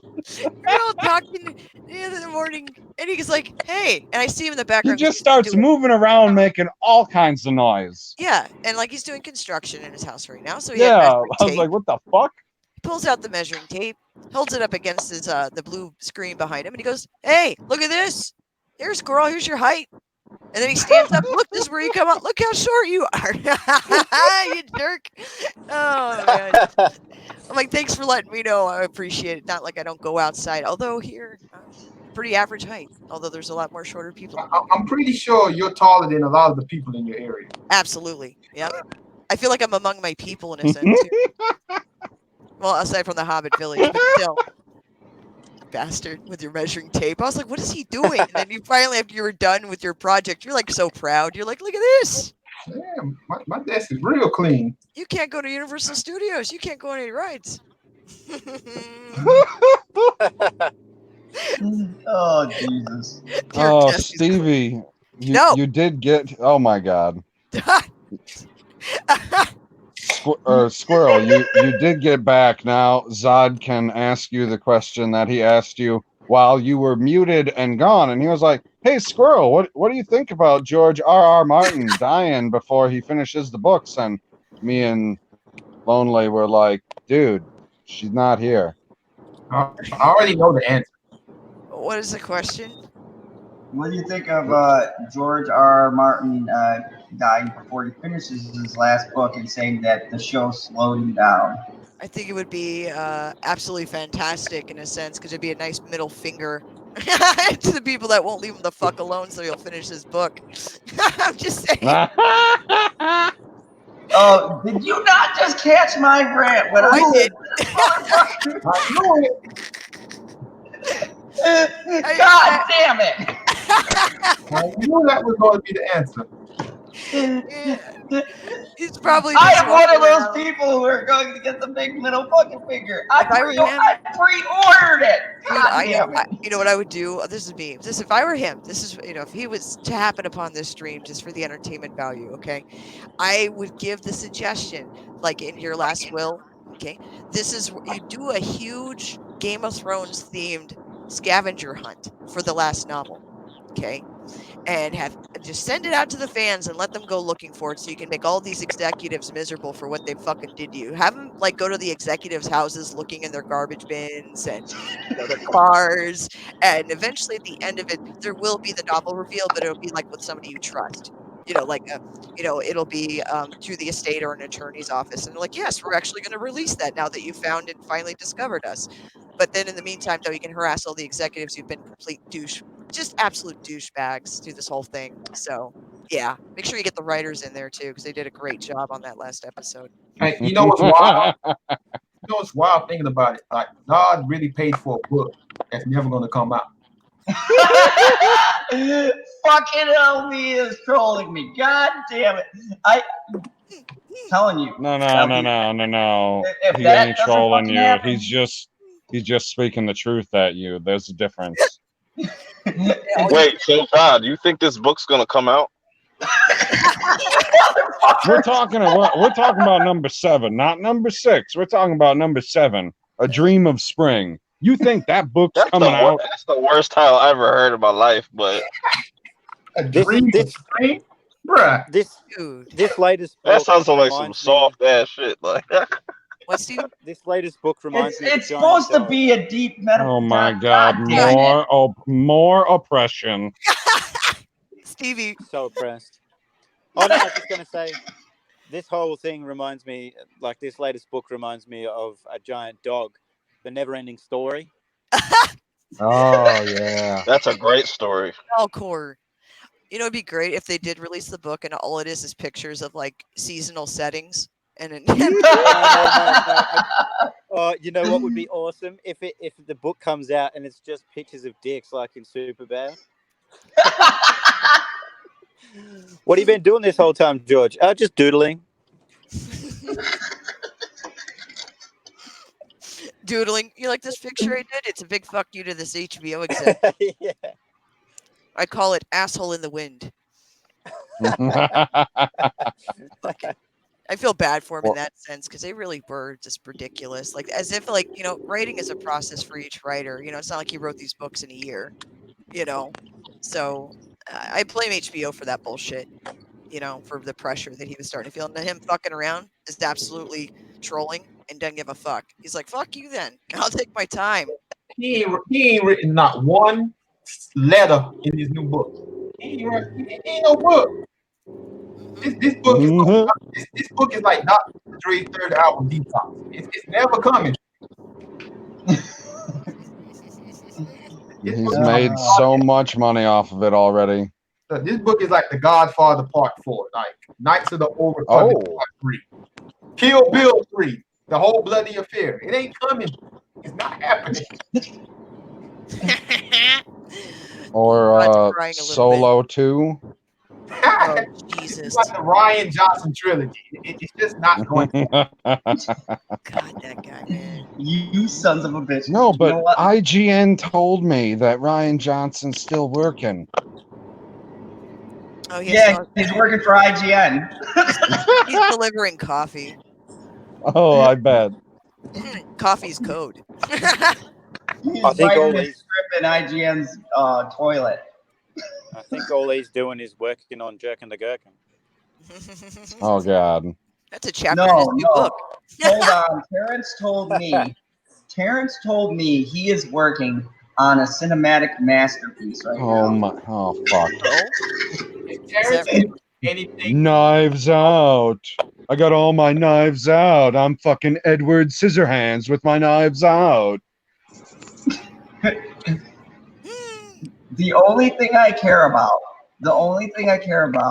is I just want Terrence to release a video because he did his predictions video. I want him to release a video talking about who the person is because I'm never seeing the movie. I'm not even gonna see that shit for free. I just never gonna see the movie, but I will watch the Terrence video to see what happened. That's true. Terrence I am was actually looking forward to in that movie that no one else sees.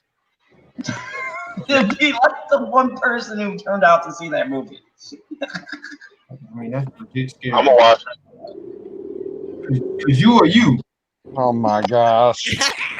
And you're an LB.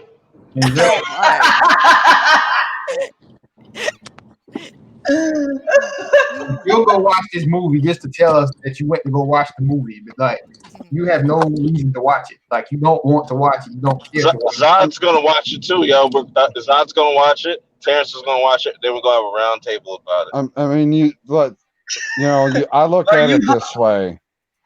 LB, his colors are red and blue.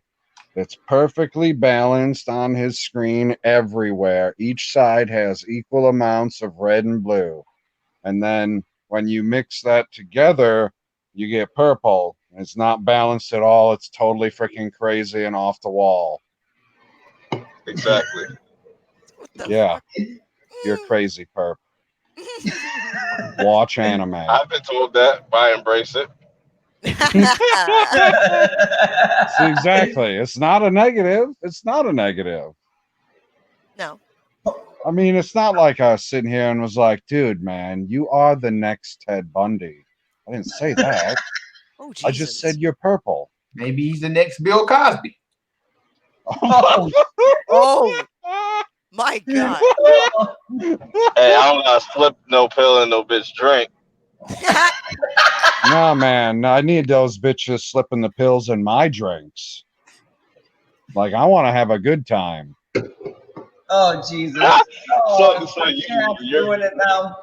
So, PB, you're cool with getting raped? Are you saying? Is that what you're saying? Disclaimer. Man, it's. Oh, I've been waiting for that. It's not the same when Zod says it. It doesn't have the same feeling to it.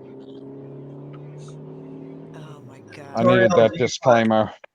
Zod will be an old man when he gets his book. I'll be 90 fucking years old and won't be able to see the fucking thing. I'm glad Toriel's back. I got a bone to pick with her. Oh my. What? Slight. I don't believe you. Well, I asked her in the chat. I don't know if she responded to me or not. I'm like, when are you going to join the fandom zone? She just ignored me. Oh. I say, hey, Toriel, I still wish you a good journey, my friend. No beef here. No, I definitely would love to have Toriel on. Absolutely. Like, I need that to have my feet up, have a nice drink, and just hear the soothing voice of Toriel and make me feel like life is just going to be so much better. It's true. That's fair. Absolutely. But I don't know. Did Stevie answer the question on if he thinks that George has been distracted by all these people, and that's been the reason why he can't finish a fucking book? Yeah, I think so. I think every time he goes to actually start typing, his phone rings and it's someone asking him if he's finished yet. So Oh, every time, oh, okay. every time he actually hits one key, he gets another phone call. So then after a while, he's just like, you know what? Just fuck it. I'm not going to type anything.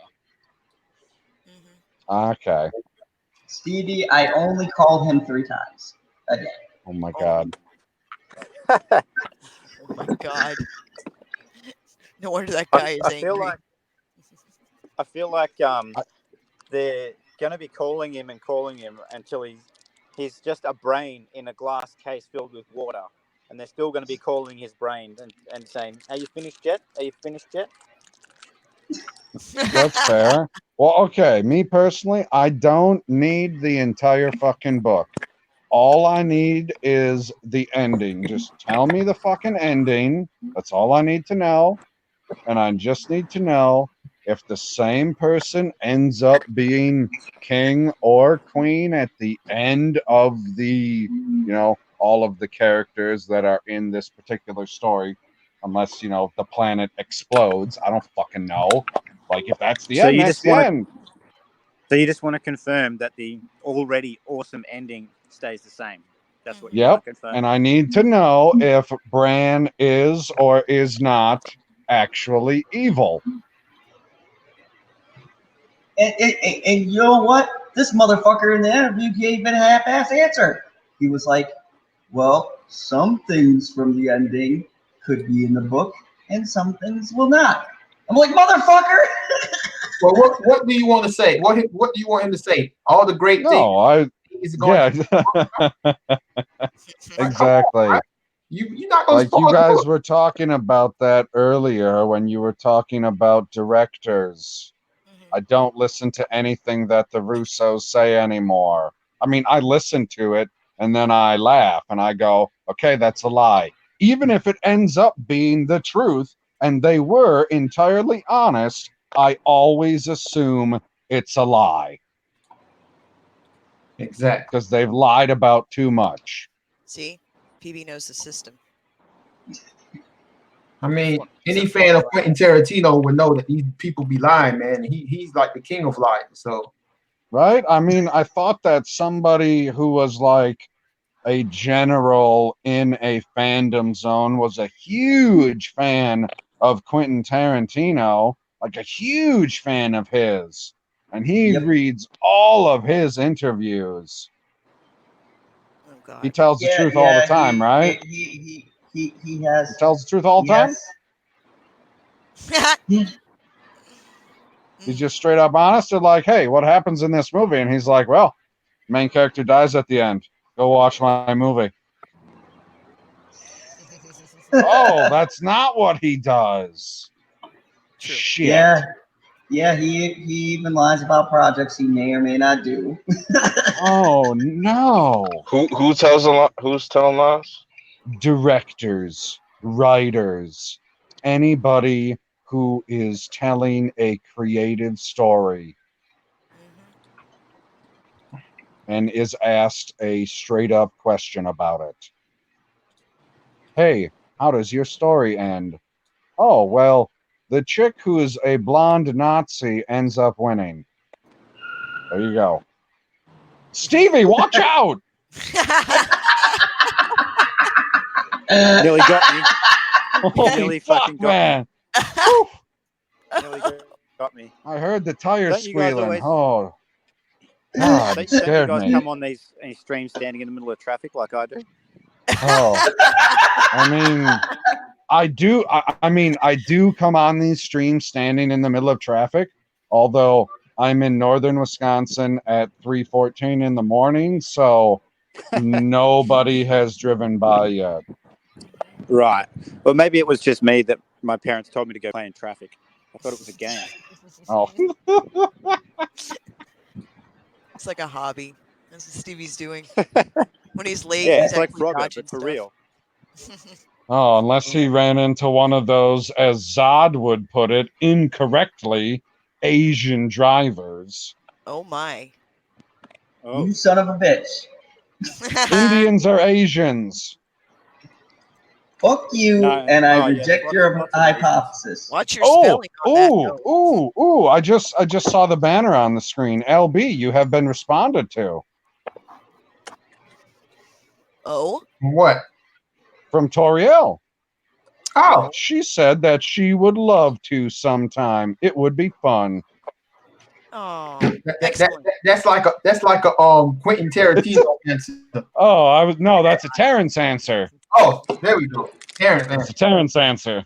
Sometimes in life. Toriel, he wants to know a date.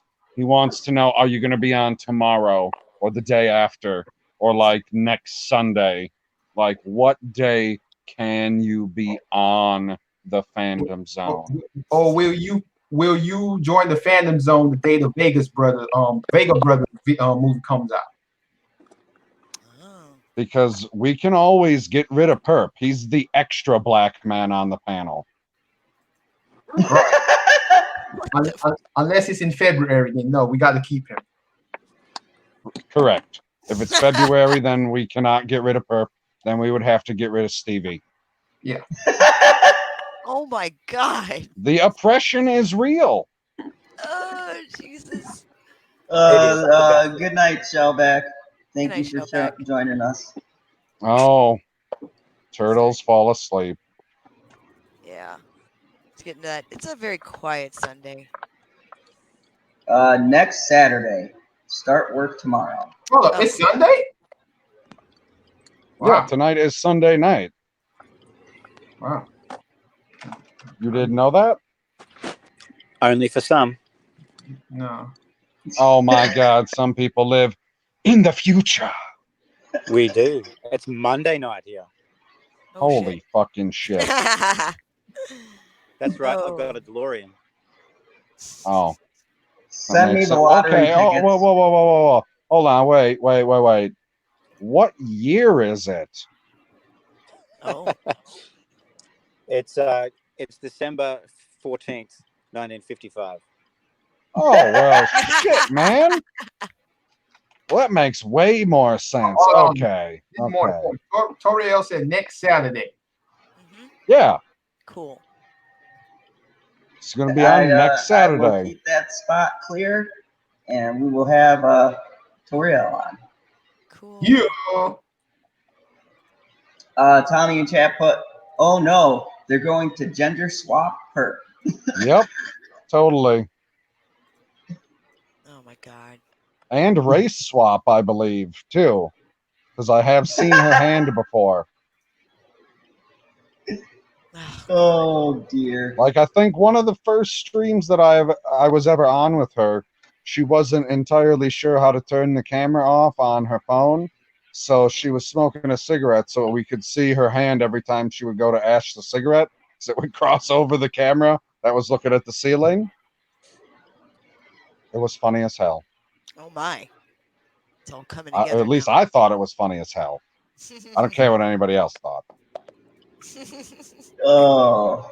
I care what you think. Oh, thank you. I appreciate that. You're a I, wonderful. Well- I'm sorry. I said he's a I don't wonderful know. young man. Oh, I thought the owl was trying to say something. Oh, okay. Fucking owls. Well, I'm about to I bring don't this have to a... a close. What? We just get an Australian. He's still driving in the car, and you're Did you like, guys- yep, I ain't got nothing else to talk about. Did you talk about the Kevin Smith He-Man thing? Yeah, you didn't... Did you talk about Kevin Smith and He-Man? That could be the last big story because it's on the fucking thumbnail. Yeah, it's on the thumbnail. Oh, my God. We just talked This about fucking guy. We just talked about this. Oh, my God. What? We talk He-Man? about talking about stuff that's in the thumbnail. Well, don't do it on my account because I'm about to get to my destination and I have to fuck off again. So Traffic. Oh, yeah, I've been with sick dingoes all day, and now I'm Oh. getting to my destination. So I hope they feel better. yeah, they're I all right. hope You the know, destination isn't the hospital. no, I'm checking myself into a mental asylum. Okay. For safety. For It's called safety. Arkham. You might have heard of it. That's I have acceptable. heard of it. I did not know that you lived in that universe, but it makes sense because it's totally mythical. Yep. None of their fucking cities are real. Yeah, and you know what just happened? This chick just rode past me on a motorbike with this freaking "I Am Woman" song blaring. Oh God. Yep, he's in purgatory. Do you guys know anything about Oh that? shit. Oh my God. Oh, okay. So ask Stevie about He-Man before he fucks off. Or did you already arrive? No, I'm about 3 minutes away. Oh, okay. Okay, he's got 3 minutes before he has to fuck off. Okay, I don't know. What do you think of the new He-Man coming out? It's supposed to be an anime version on Netflix, and if I'm not mistaken, who's doing it? LB, what was your first initial comment about it? Oh, I thought he was asking Stevie. He-Man, when I heard anime, like Perps anime, or like how it used to look back in the 80s. No, Oh. it's perp style anime from Oh what I God. gathered from the picture. I don't know. I don't know. Oh, I just If got it's here, so 3D animation, it's going to be trash. If it's 2D answer animation, really it might quickly. be interesting. Okay. I'll answer really quickly. My excitement level's sitting about 1.5 out of 10 at the moment. Excellent. And Kevin Smith is the showrunner. We'll talk to you later, Stevie. Bye, Stevie. No worries, Yes, guys. Stevie. Sorry it was a short one. See you later. Have a good No night. worries. Bye. I'm so glad that you could fuck off. Asshole. Oh, I love it. I mean, I was almost holding out earlier that he could get on here before me exclusively so that he would have to get off and rejoin in order to hear me. Oh. But it didn't work out that way. Oh. Bruh. Screw that show. But- Screw that show.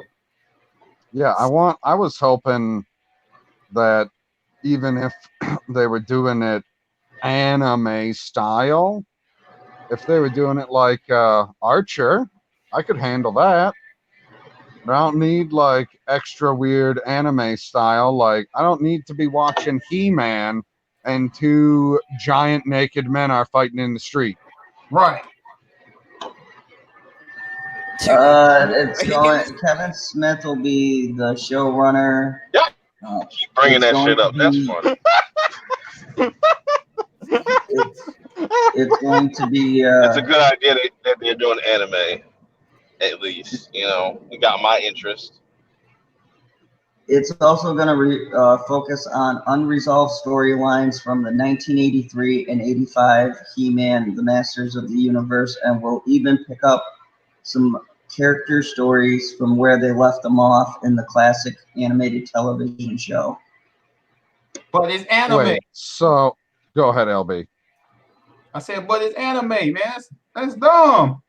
Yeah, so does that mean it's supposed to be a continuation and not a reboot? It's a continuation, essentially. So it's a continuation and they're going to change the art style. Yeah. Probably make it better. No, that's fucking okay. No, they're gonna do the same fucking thing to it that they just fucking did to Pokemon, and it was fucking dumb as fuck. They changed the fucking art style, and people are like, "No, this is stupid." It depends on who's working on it, though. We still don't know who's gonna be Japanese people. It's anime. If it's going to be that 3D animation bullshit, then yeah, it's going to be trash. But if it's 2D, then it depends on who's going to be drawing it. It might look Japanese people. The original $4 a page. Cause Castlevania is an anime and shit. Like they got that on Netflix, and that's 2D, and they don't use no 3D effects on that. That's what I'm saying. Whoa. They turned Castlevania into an anime TV show. Yeah, and it is pretty fucking lit. awesome. I watched the first like 2 episodes. I haven't finished it yet though. It's pretty It's good. Okay, so hold on. So I'm talking to the three. LB, zone out for a moment because I'm going to ask a question that you're not going to care about at all. Okay. So is this compared to Attack on Titan? How does it rank? Not even close. Squirrel and Ridiculous Owl?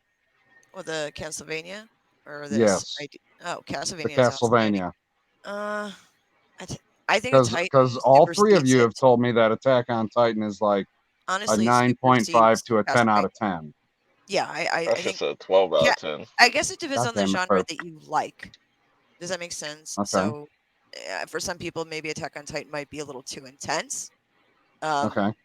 But I think for story-wise, they're both very good. Like I think Titan though does beat that. I loved Castlevania though, but Attack on Titan just has a really well done story. It's one of those series I have to go back rewatch it so I can just like that's the thing about a lot of these. Like when it has a very good story, you're like, oh well, shit, okay. Well, I mean the video game nerd in me is always a sucker for at least giving it a chance. So Yeah, the I first mean, season's like 4 episodes. I don't know why, so and then like the second season's like 8. what would you say, Ridiculous Owl? How would you compare the two? Fuck, that's hard because they're totally different. I'd have to say though, for And you're not even- No, they're not totally different. They're both anime. The first two yeah, but people that's answered like my saying question. everything No. in anime is Hold the same. on. They're two The different first two stories. people answered my question just fine, Terrence. Just fine. Because they're asking me to compare it to Attack so on Titan, difficult. and I give them both a 9. Yes, I so want I you to can't say compare which one's carrots to better. celery. Yes, I want you to compare carrots to celery. You're a fucking owl. Do it. Do it. All right, I would say I would agree with what Matt Squirrel said. Piggybacker in chief. I mean, fuck, I don't know. If you're a fan of the video game, you're gonna like the Castlevania series better. And let me say this to speak on Castlevania's part. Okay, my husband really doesn't care for anime at all, and he watched Castlevania and he loved it. So, I mean, there's that. So maybe you like Are it. there? I didn't mean to cut you off. Sorry. That's all right. No, go right ahead. Oh, I was gonna say, are there any other animes that he did like for not liking animes? Like, are there any other outliers? Well, he likes a lot of like the like what do you call it, Voltron, Robotech type crap. When he was a kid, Okay. that was his genre, and he didn't really care for like, like I watched pretty much a ton of anime movies, and he didn't care for Appleseed, that film. I love that, and I watched a lot of different genres, so he didn't really care for the majority of like the films. He has not seen Akira though, so I've been like trying to get him to watch that with me. Masterpiece. It is, and I think he would enjoy it, but it's not for everybody, and I understand that, so I'm not going to be a complete bitch when he gets moody, but I will make him watch it.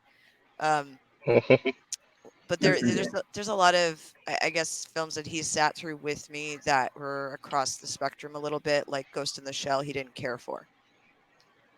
And I was like, Okay. that's fair. I know. I was like, that's fair. Okay, and maybe it's just not your genre because anime has so many different types. But Castlevania, I watched it. It was really well done, and wasn't disappointed at all. So Very violent. yeah. Oh God, yeah. Very violent. I literally saw mean- a dude decapitate a woman and drink her blood like it was like a glass of wine.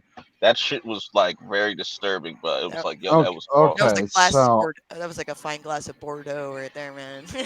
Are there are there any pictures at all for this freaking He-Man thing yet?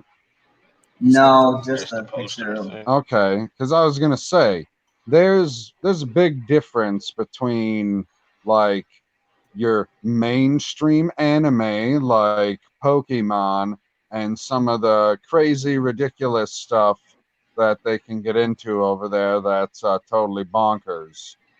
Like I don't watch a lot of stuff. I watch the big stuff. I watch the mainstream stuff. Like I watched Pokemon, I watched Digimon, I watched Dragon Ball Z and Yu-Gi-Oh. But that's the thing; those aren't even the bigger animes now. It's changed. No, that's not how it works, Perp.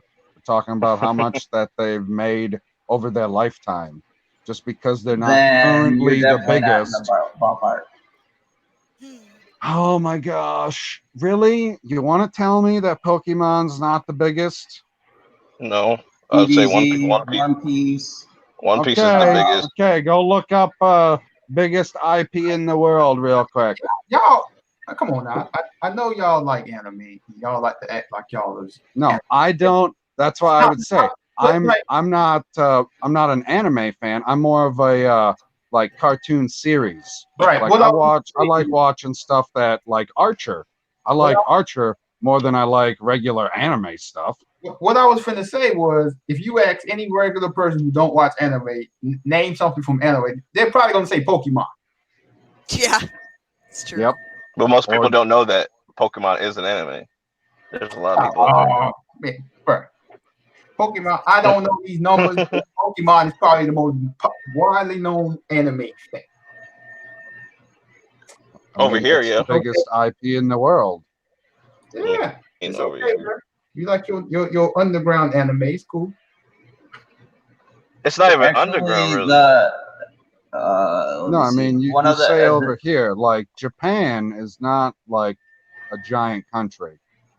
I know, but a lot of people know who Naruto is. Like, he's pretty mainstream. Yeah, I would say that. Yeah, that is a bigger one. That's definitely in the top 10. If I call my mom and say, name me one anime, she's gonna say Pokemon. She ain't saying no Naruto. Right, like the crazy anime that I watch is Dragon Ball Z. That's about as crazy as I get. Unless you want to say that Yu-Gi-Oh is crazier. Pokemon. But I only watch like the first run. Pokemon or Dragon Ball Z. That's what they would name.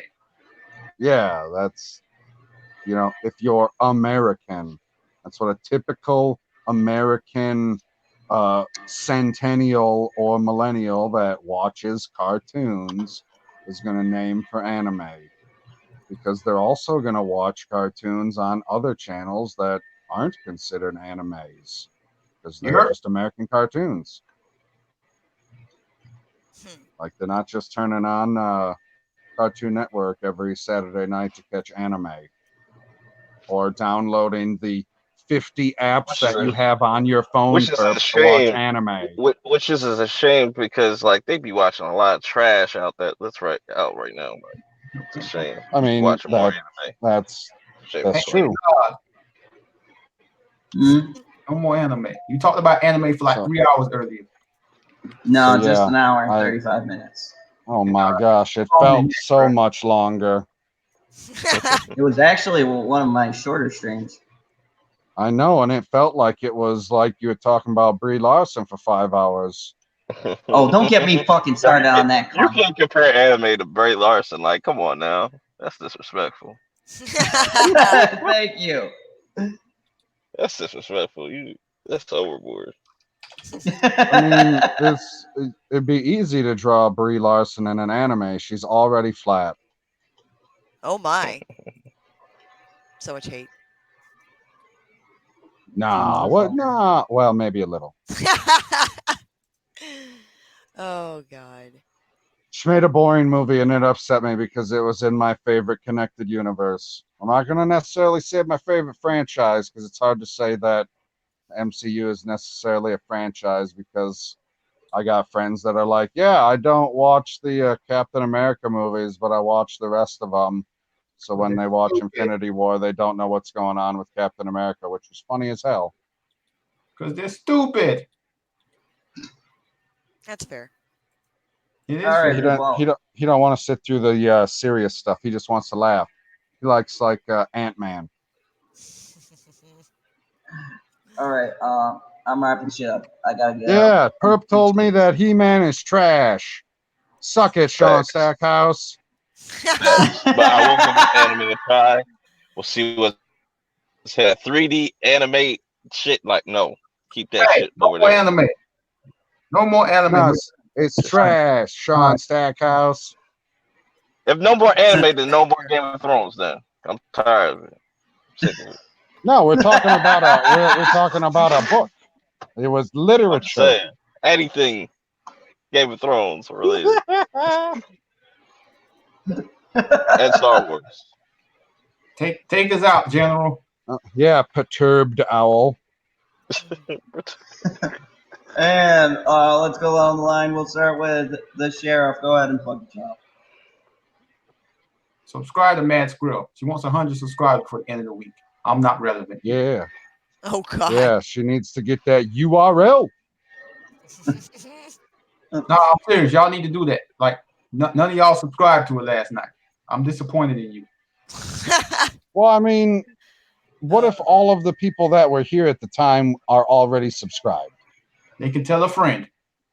Tell a Yeah, okay, there we go. That helpful suggestion. Anybody here? Tell a friend, tweet a friend to subscribe to SGT Mad Squirrel. That's how you'll find her on And Twitter. go nuts on her channel. Go ahead, Matt Squirrel. Plug Thanks, yourself. Max. Oh, well, LB plugged me pretty well, but you can find me on Do Twitter it again. find me on SGT Mad Squirrel there and on YouTube. And thank you, Lonely. Oh God. Shellback, give a hoot, don't pollute, Zod. That sounds right. And yeah, that's about it. Yeah. And go ahead, Perp. Let them know about anime. Oh God. You're this perp. And before I tell you to go subscribe to my channel, go sub to Mad Squirrel because she made one of the dopest thumbnails for me and Zod's recent, conversation of anime. Watch more anime, and go sub to my channel. Love it. And What's your channel name? Oh, it is Perp Minded. Okay. For those that don't know. For those of a mind of a different color, he's perp-minded. Oh Yes. my. That was exciting. No, it wasn't. I could do better. Oh man. It's a quiet. I give it a 7 out of 10. The overall person who keeps the shit together. Go ahead and tell them about the channel and hilarious shit they can find on there. Okay, yeah. I'm PB. You can find me at Pop Culture PB on YouTube and on Twitter. I put out a video yesterday talking about how Marvel Studios is re-releasing Spider-Man Far From Home the same way that they re-released Avengers Endgame with an extra scene in it so that they can make more money. So if you want to see Spider-Man Far From Home again, go check it out because it's going to have another scene in it. I have no idea what's supposed to be in it because I don't remember what I said in my video because I recorded it when I was all sleep deprived. How's that for a plug? That was great. Was it honest enough? I feel like it was honest. It was pretty honest. It was pretty honest. And of course, you have been on General Zod's channel. We had a lot to do. Oh my God, he's reverted. It's the Fandom Zone. Yeah, I'm tired. Been on General Zod's channel. Anyways, thank you everybody for coming. We appreciate having you. Thanks, guys. Sunday, me and Perp will be doing our watch anime stream. We'll talk about various anime. Oh my God, that's gonna happen every week. Every Sunday. And There's a lot of anime in this world. Oh my. And Okay. Watch more anime. Watch it. I like how you say it too. Do Every it. time you get a chance. Yep, see. Do watch it. Watch anime. You know you want to. And Oh Jesus, LB. this week in the fandom talks, I'll be having a certain general of the commander of the channel coming in and having an interview. So get What? fucking notes. Yeah, Wait. This is happening tomorrow? Wednesday. Jesus Oh. Christ! I hope he remembers. We may be on Wednesday. Holy fuck. Mm. Okay. And yeah, so that's the stuff coming up. More late night talks, and tomorrow is the shilling, and we will be talking about John Campea and watch that lovely video where he skates around how he feels about Star Wars fans and maybe some other shit that he talks. Oh, we the all 10%? Oh yeah, we're gonna Right. Ooh, yay. I am the dive into the 10%. 10%. Yep. So as always, thank you very much, and remember the rule here on the channel: kneel before Zon. I will never kneel before a ridiculous fucking owl.